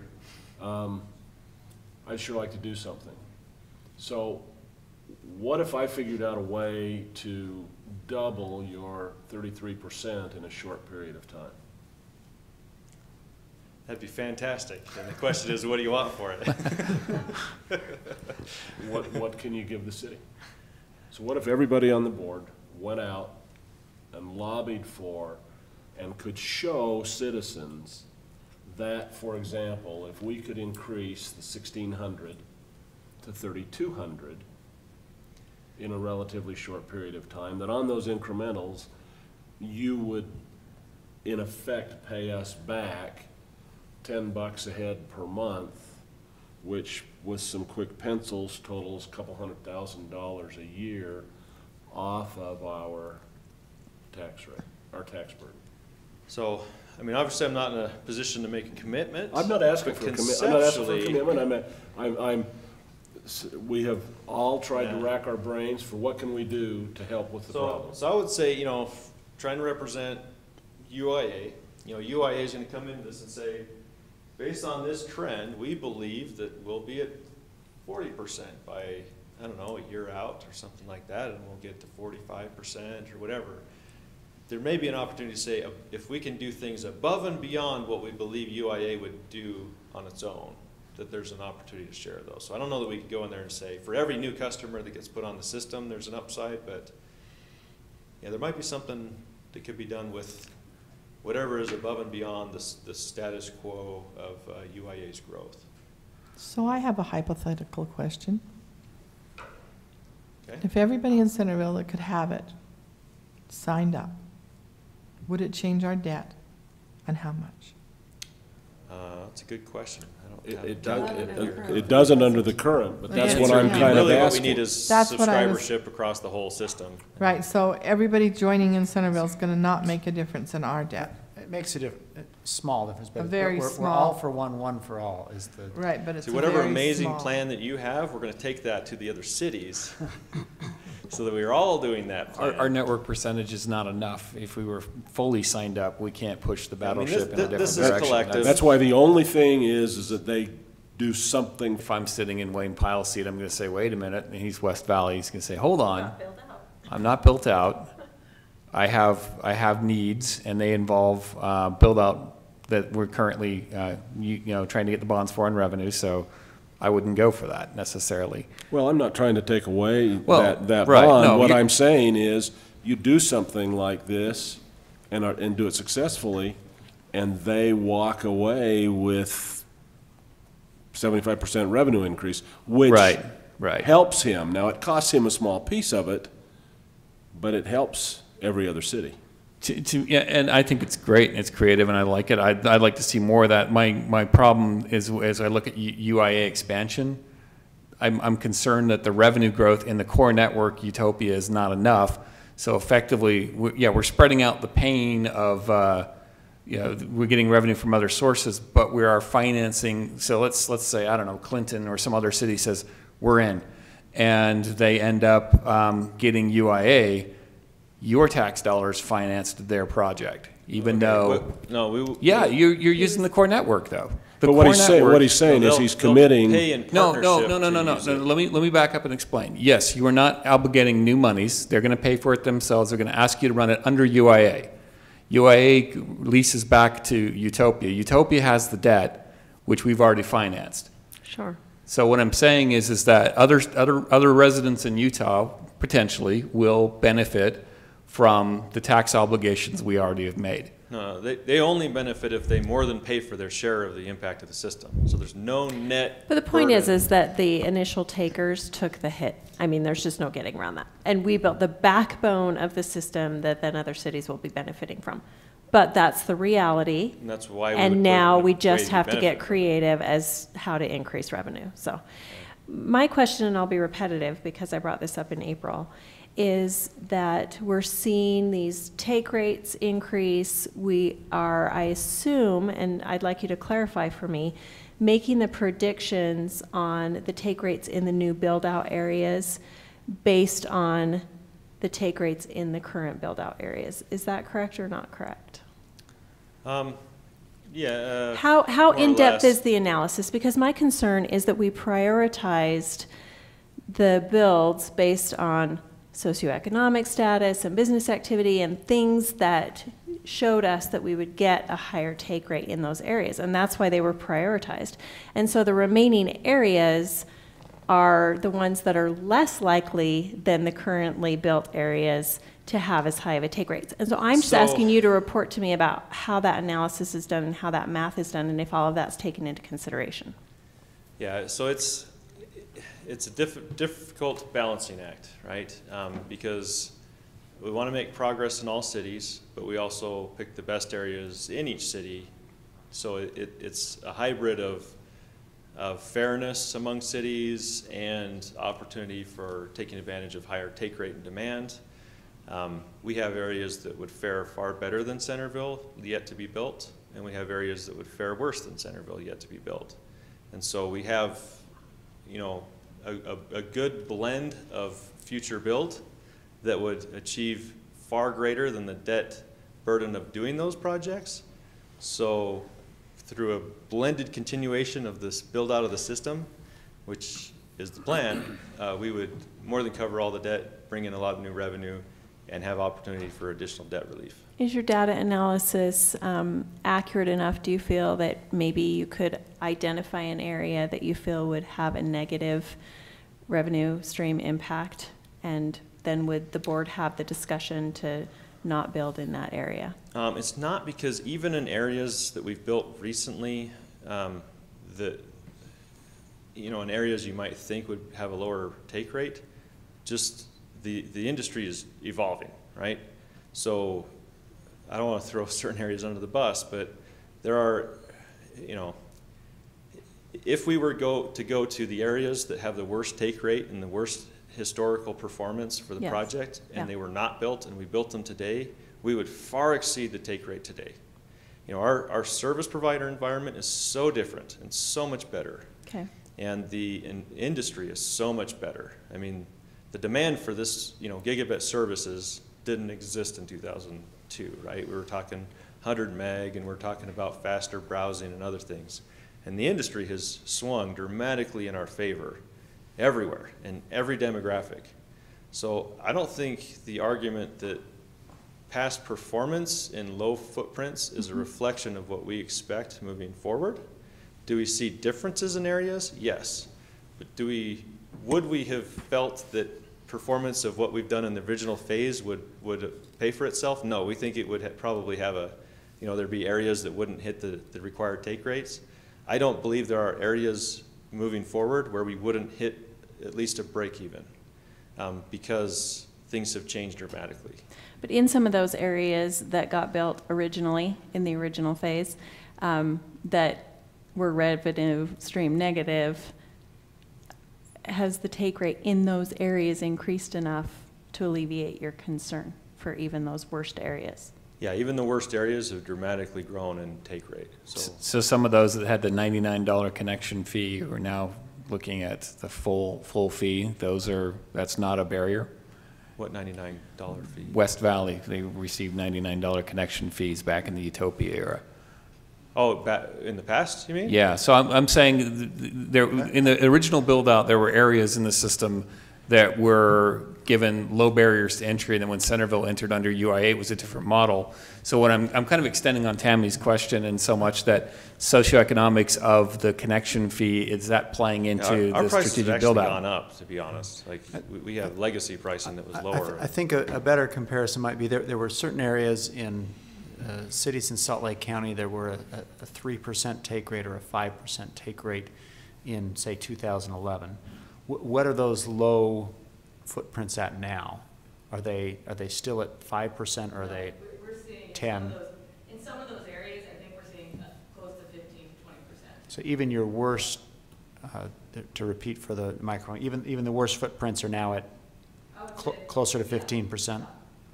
which is where some of the better footprints were 10 years ago. But And still, a lot of our we only want to hit only build in areas that generate a lot of positive income for us. Yeah, and those are prioritized, but we don't believe that there's actually area left to be built that wouldn't at least cover its expenses. Really, that's as very good as different it than is. that's very different than even 3 years ago, the analysis that was done. And so that's a good piece of information, and I'm just asking for a little bit more information about your data analysis process and how secure you feel in that. I mean, it's one thing to say that we don't think. Yeah, well, the the best indicator we have is actual performance. And so we look at the recent areas we've been building and then trend those, right? Because we'll have an area we just built and, it may be a 10% take rate, but it's only been there for a couple months. And so we consider it a 3-year maturity for people to come out of contract with their other providers and market to them. And so as we say, we need on a 3-year cycle of a new area, would that area ramp up and get to the break-even take rate necessary? And that's where we believe that we could hit that number anywhere in the network.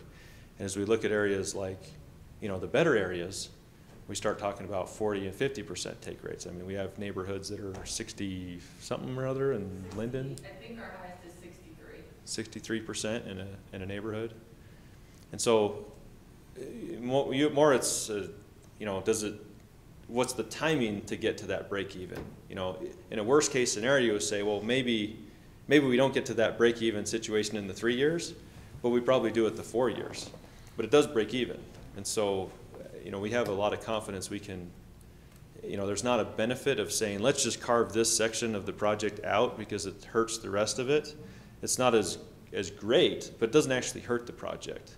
So we'll go build all the stuff with enormous upside and then move, progress towards those areas that achieve that top goal, but not at the detriment of the project. So you still are continuing to prioritize build out based on expected Absolutely. return? Yeah, and there's other things that go into that. I mean, greenfield deployments where they're, new development, there's just open trench opportunities. We love those because they're really cheap to put in. You did that here with the Porter Walton townhomes, I think, put it in while it was in construction. Yeah, so there's always things coming up, that where we change direction a little bit, just say, hey, here's an opportunity where our normal, return on investment and upside. We just approved 111 units last meeting that we need to have you. Okay, keep doing that because that helps. That helps a lot. New properties are very profitable. So this last interchange, talking about things being much better than you thought they were in some areas, kind of blows my mind. So are your former good areas that much worse than they were expected? Because I don't know the numbers as well as I might. So all areas have had increase of take rate. So sure, nothing has gotten worse. No, but if you go back to when things started, okay, and your expected take rates in Centerville, okay, I don't know what they were. We're at 33%. So is the loss that the things you expected were that far behind? And even though she just said things are way above in some of the poor areas right now, instead of 5%, 15%, that would say, hey, where is this thing off kilter so bad? Yeah, there's a long list of reasons why the finances didn't hit their targets in the original phase of the project. And I mean, you could attribute it to, a Quest lawsuit that held things up. You could attribute part of it to the RUS loan that was denied after it was approved and the money was spent. You could attribute it to startup costs. There was a lot of money getting the thing up and running.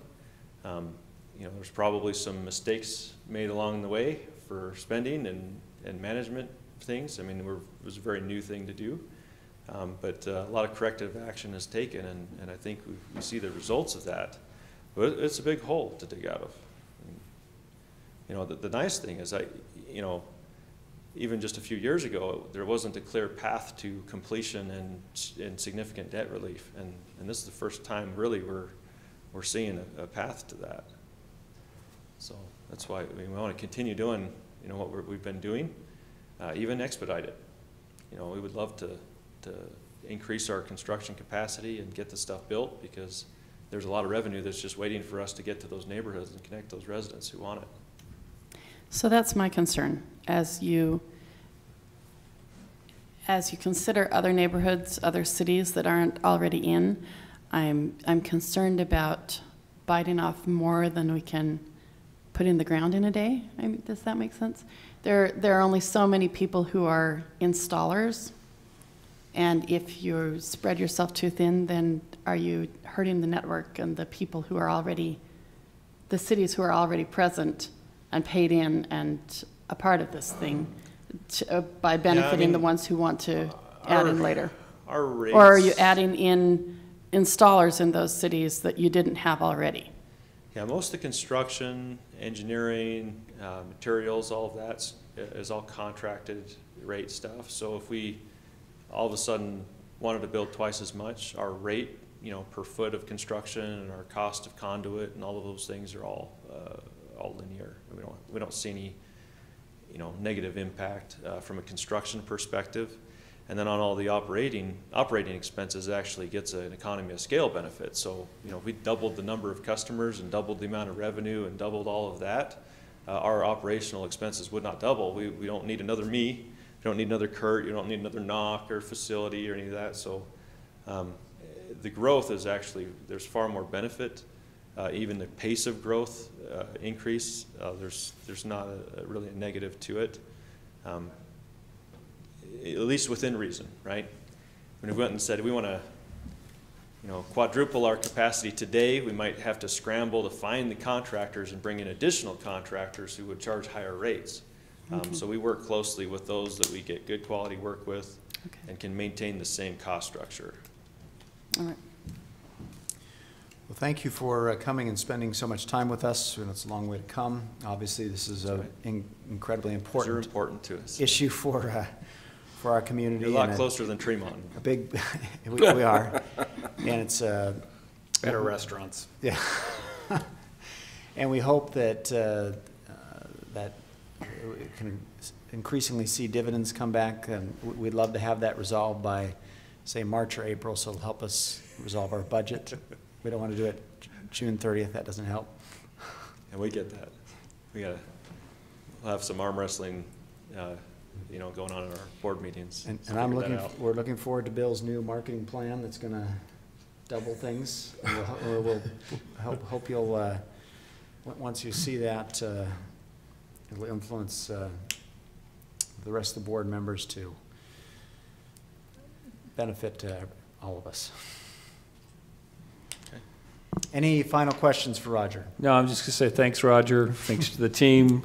It's never going to be easy when you're talking to me, but I appreciate you coming in and being accountable to the questions that are asked. They're not easy questions, and the answers are even less clear or easy to come to. So I appreciate that you've made the effort to come out and let me chew on you for a while, because we're between board meetings, so I can't do it until the next one. And we did have good questions, and I felt really good about the answers that we got. It's helpful, so thank you. Thank you. Great.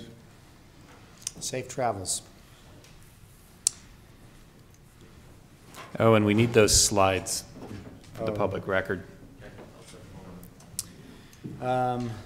We probably have another 20 minutes, maybe 30 minutes of, should we just power through? Talk fast. Okay. Thank you. Mayor's report, you have the financials for fire service area. The fire service area is about to go on the same bonding trip, and as you've heard, because of the tax implications, it's a little bit different situation with the rating agencies, but the plan is still to price those bonds in December for the fire service area. Our contract with Shoup has expired, so we should see a sign up at the existing fire station and a new sign up at the former pit property in the next week, now that those options have expired.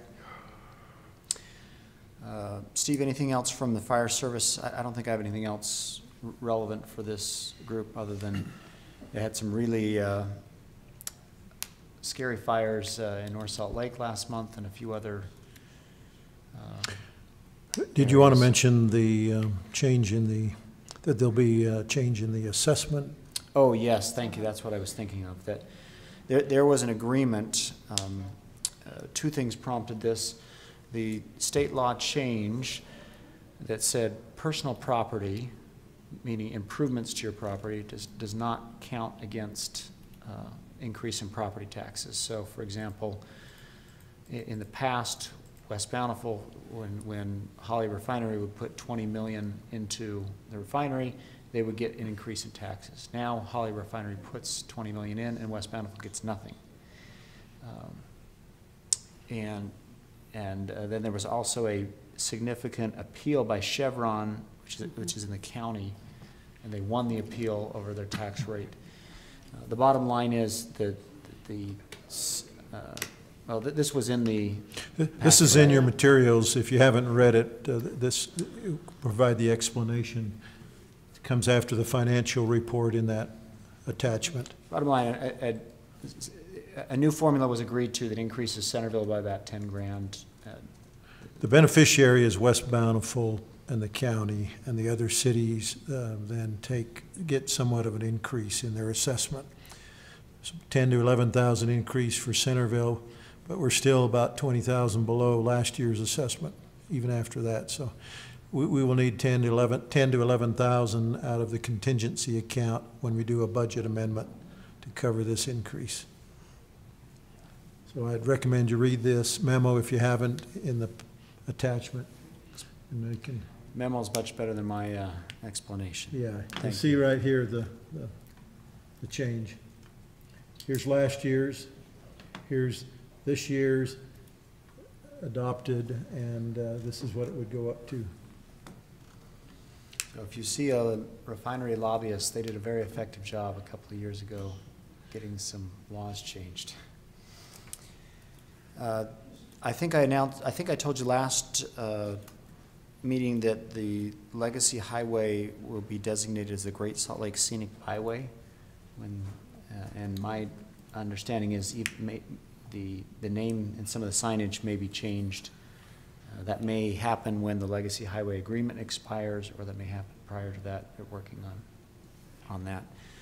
And that would, as the West Davis Highway gets built, that would be called, or an extension of the Great Salt Lake Scenic Byway, rather than the West Davis Highway. Well, that's promising. Where's this coming from? Where's this information coming from, and who makes that decision? It's coming from COG. There was, Because my concern is that I would say these are plans. Don't take it to the bank yet. Right. But my concern, and something that I'm keeping an eye on, is that byway designation is retiring with that agreement, I believe, and so there could be possible changes. So there's very much an agreement with the cities that they do not want to allow advertising along and there. The trucks, I think, is still will be considered. somewhat up in the air. But there's an agreement between the COG cities to push to keep the restriction on billboards. My impression is the majority of the COG cities are pushing to keep those restrictions in place. That's what I wanted to know with the That's a question that hasn't been asked of this council yet, though. No. Correct. And so if you could keep that in mind as part of your report, as far as the leanings and the progress. So if the council wants to lobbying take a the position on this, pass a resolution or something with the opinion on the name change or on the restrictions on Legacy Highway, I'd be happy to take that back to COG. Some cities have done that. The cities that are in the new area of West Davis are taking more of an active role, is my impression, than. So the Farmington city manager asked me if our council wanted to join in with them in promoting the continuation of the billboard prohibition, for example. And I said, well, my council hasn't had that discussion. So if you want, very interested. If you want, we could get a sample resolution or kind of the sample language that people are looking at, if you're interested in that. Yes. do you want to schedule that for a future agenda? Not tonight. Well, no, it can't be done That's tonight. all I ask. That's all I'm asking is, do you want to schedule that for a future agenda for consideration? Sure. Is there any chance that so I'm not a big fan of billboards, but they don't bother me as much as they do some people. Is there any chance that some of the other limitations will change? As far as the name change, I don't really care. Probably makes more sense, actually. But what about speed limits? That speed limits have not been a discussion at COG. I know UDOT has been talking about increasing it. I think Bill's in favor of It'll that. approach what it is today. What, will the truck provisions change? They're looking into that. The state officials really want it to. North Salt Lake is fighting hard to keep the truck provisions the way they are. North Salt Lake is. Now that's what I read. Their mayor missed the last meeting, but I read that somewhere, and I think certainly Farmington is pushing to keep the trucks out. So why don't we gather some information from other city managers and COG, and we can share that, and that's worth having a discussion in December. Sounds good. Two more things. Steve and I don't know if, did I even get to touch, Elder Tingy came in with a $50,000 check today. So a $50,000 donation for the Tingy Pavilion in Community Park. It was very gracious. of him. We have discussed doing some recognition in the newsletter and/or in a council meeting, either the 19th December or potentially January 1st. Do some public recognition of that. That was a really great thing to come through. Last, and Steve, I didn't tell you this, but Mayor Russell said he could do council pictures on December 1st, or December 5th. Oh, okay. We have an RDA ACB work session planned then. I don't know how bad the agenda is that day. If we want to entertain doing them, say at 9 o'clock, or we want to try to do it ahead of time. Sometimes it's tough to do it early. First would be better, because You're all worn out and you look, I don't like haggard and like, Less frazzled. What am I doing here? So how early would do you be how willing much- to start the RDA meeting, the RDA ACB meeting at 5 o'clock? And then have the photos at, say, 6:30? Maybe it would be smart to have the photos first and start the RDA meeting a little bit But would you all later. be here on time? Of course. Depends on how long my makeup artist takes. Can you So be? how much RDA ACB Well- material do we have? Well, I think you need most of that hour and a half. You think we're gonna need all that? We could have photos at 5:15. We better just tell people 5. yeah. Can you all be here at 5? I hate to tell you this, but in my life, who knows? That's 2 weeks away. Well, we can't take it unless you're all here. No, I understand. Well, we could start the RDA at 5 and then plan to break at 6:30 and have the photos then. If any of you are late, you'd at least be there for the photos, right? Yeah, I think I'd, Administrative decision, just tell us when to be. okay, we'll work it out with Mayor Russell. He may not be able to make it at 5, but we'll, We could even take a break in our RDA meeting. we might, a couple of the Bountiful folks might want to try to get in the picture. What was that John said about non-residents? Yeah. So Okay. That's a great segue. put that on your calendars tentatively. Okay, Steve, city manager's report. Okay, let's get this up there. All right, so December 5th, maybe at 5 o'clock. 5 p.m. RDA, ACB, to review the proposed budget for Centerpoint for next year. Put it on the calendar. But in addition, there are some other RDA matters. I'm going to report to you on what we've determined the loans between the project areas. We want you to understand that and make some projection into the future about addressing those loans between project areas, that kind of stuff. January 2nd, I'm not planning any work session for December 19. And maybe What did a we meeting? Just decide. Pardon? And We're maybe, gonna have a meeting that night? I thought we well, were leaning towards not. if the only thing you have is the coloring contest, you could do what you did last year and just have the mayor here to recognize the kids. I can't say right now whether we need one or not. But I'm not putting a work session on, I'm not proposing a work session so that we keep that option open, and maybe you want to keep it light anyway, even if you do meet for a regular meeting. January 2nd, be a public reception and swearing in of our new mayor, and then re-swearing in, if you will, of the two of you. At what time? I don't know, maybe, I don't know, it depends on maybe what kind of a program that the new mayor wants, but I'm 6:30, 6:15, 6 o'clock. Do you want to weigh in on that, Tammy or He's Stephanie? right out there if you How want long to are ask your him. speeches? Well, we'll talk to him and get back with you on that. Planning a big inauguration speech? He asked me to sing, and my song is quite long. And then January 13 is not a Tuesday night, it's a Wednesday night, but I'm suggesting that could be a joint work session with the planning commission. 17, you mean? No, I'm, let's see. January 13, I have, I'm sorry, it the is a second is a Saturday. Tuesday. Oh, yeah, I got a wrong date there, don't I? That should be The 10th? like the 10th. How'd I get the 13th? I'm not available. I'm not available, that's my birthday. On the 10th? Yes. I guess we won't go with the 10th then, huh? Unless you're gonna buy a really big cake and some good food. Yeah, I don't know how you got the 13th there. That's a great thing to do for your birthday. But the idea is that we're probably going to have to find a night on a Wednesday night before a planning commission meeting for you to have one of these joint work sessions you still want to have We to love so continue much.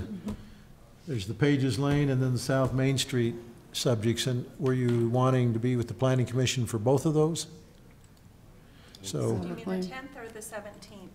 yeah, so, well, the 7th, The 10th is yeah. their meeting, 10th right? is their meeting, and that's why he was trying to do it. The 17th wouldn't be Right. their Same the night. 10th, So be the 10th or the 24th. But it sounds like the 10th might not be good. Is that what you're saying? Or is the 10th okay? No, it'd be terrible. 24th We can wait till the next month. and have 24th one is not either, Bill? So we have a nay for the, I may have to join my phone, because I'm probably gonna be out of the state. well, okay, shall I ask you this question in December? Let me ask you about January and December. But January 16, if it would be, that works best for that work session dinner with the legislators, because that's prior to the session starting.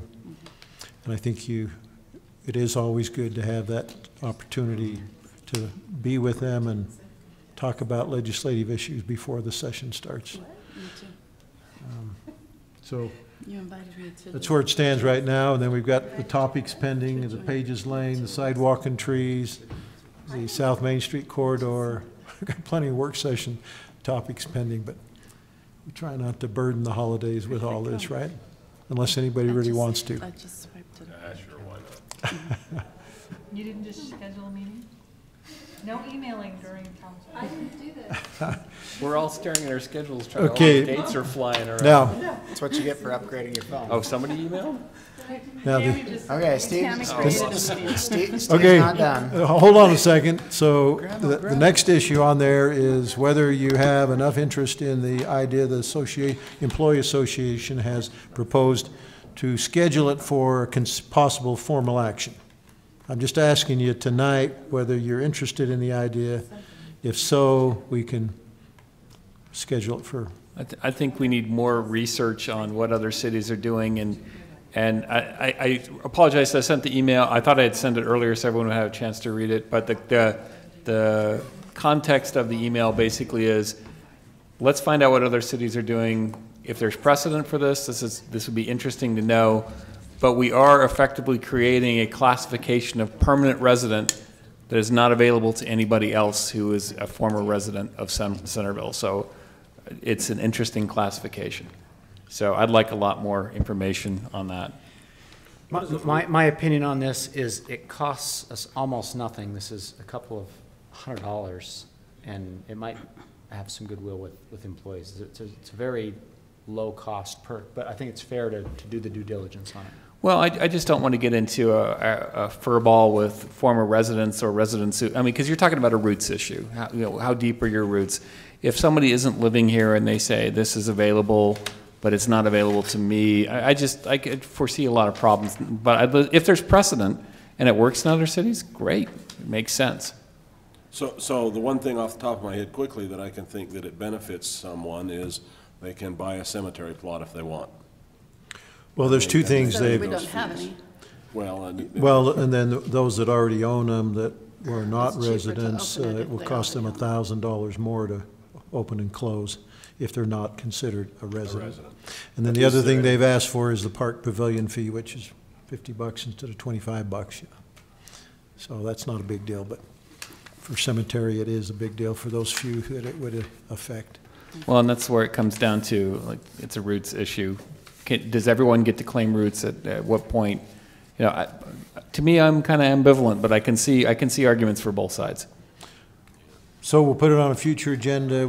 I'll put that question out to the other city managers in Utah and see what they tell me. What breaks do they give their employees as if they were residents that aren't really residents. Well, is this only while they're an employee of the city, or is this 10 years and then this is a perk that exists? Well, exactly. So that's it sounds like a slightly different question than because I think it's great if somebody's a city employee and they don't live in the city, they should enjoy, park pavilions and all that.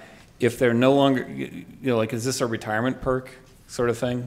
If you've retired Yes, that's or, the request. well, I get that part, but what I'm saying is do other cities offer effectively a permanent resident status for some city services after retirement? So that's a nuance of the question. I need Yeah, to ask. it's a nuance Yeah. because it was 10 years? Was Yeah, that that's what it what was? they're- yeah, that's what The they're suggestion was proposing. 10 years, so do other cities do the same sort of thing? Well, does that then beg that once you've owned property and paid taxes here for 10 years? or That's where you head 20 down years the or other end of 30 the years, spiral, should you be right. given the That's same George's thing? point. Yeah. I'll just throw in that the retired Bountiful mayors get to golf for life at their You can golf golf on our course. course, a golf course for life, too.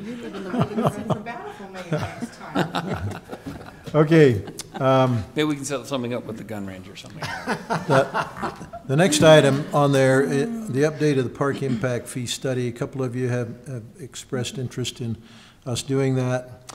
Jake and I have had some conversation, and we don't see eye to eye as to the scope of what would be involved and whether it appears it would be advantageous or not. So you need to give me and Jake until the next meeting to vet that out and maybe even have a conversation with Lewis Young so that we really know potential benefit versus the effort there. But we need to move, if we're gonna do it, we need to move pretty fast. Yeah, I understand that. Because there is a 90-day waiting period after you adopt a new fee. But it's not, at least Jake's view of it is it's not readily apparent that it's beneficial, because it's not just the fact that the costs have increased, there's some other factors as well. The fees might go down? No, not necessarily, but But like maybe I say, not he and I, enough to warrant the expensive. he and I need to spend some more time coming eye to eye on the, what. Thank you for looking into it and continue to look into it. Yeah. Okay, that's all I have, Mayor. I'm not aware of a need for a closed meeting, and I don't have any appointments this meeting. I may have some next meeting. Motion to adjourn. Is there a Second. second? All in favor? Aye. We're adjourned. Sorry, Tammy, I tried for 9, but That's okay. my most passionate topic. Politics. Should I have seconded that?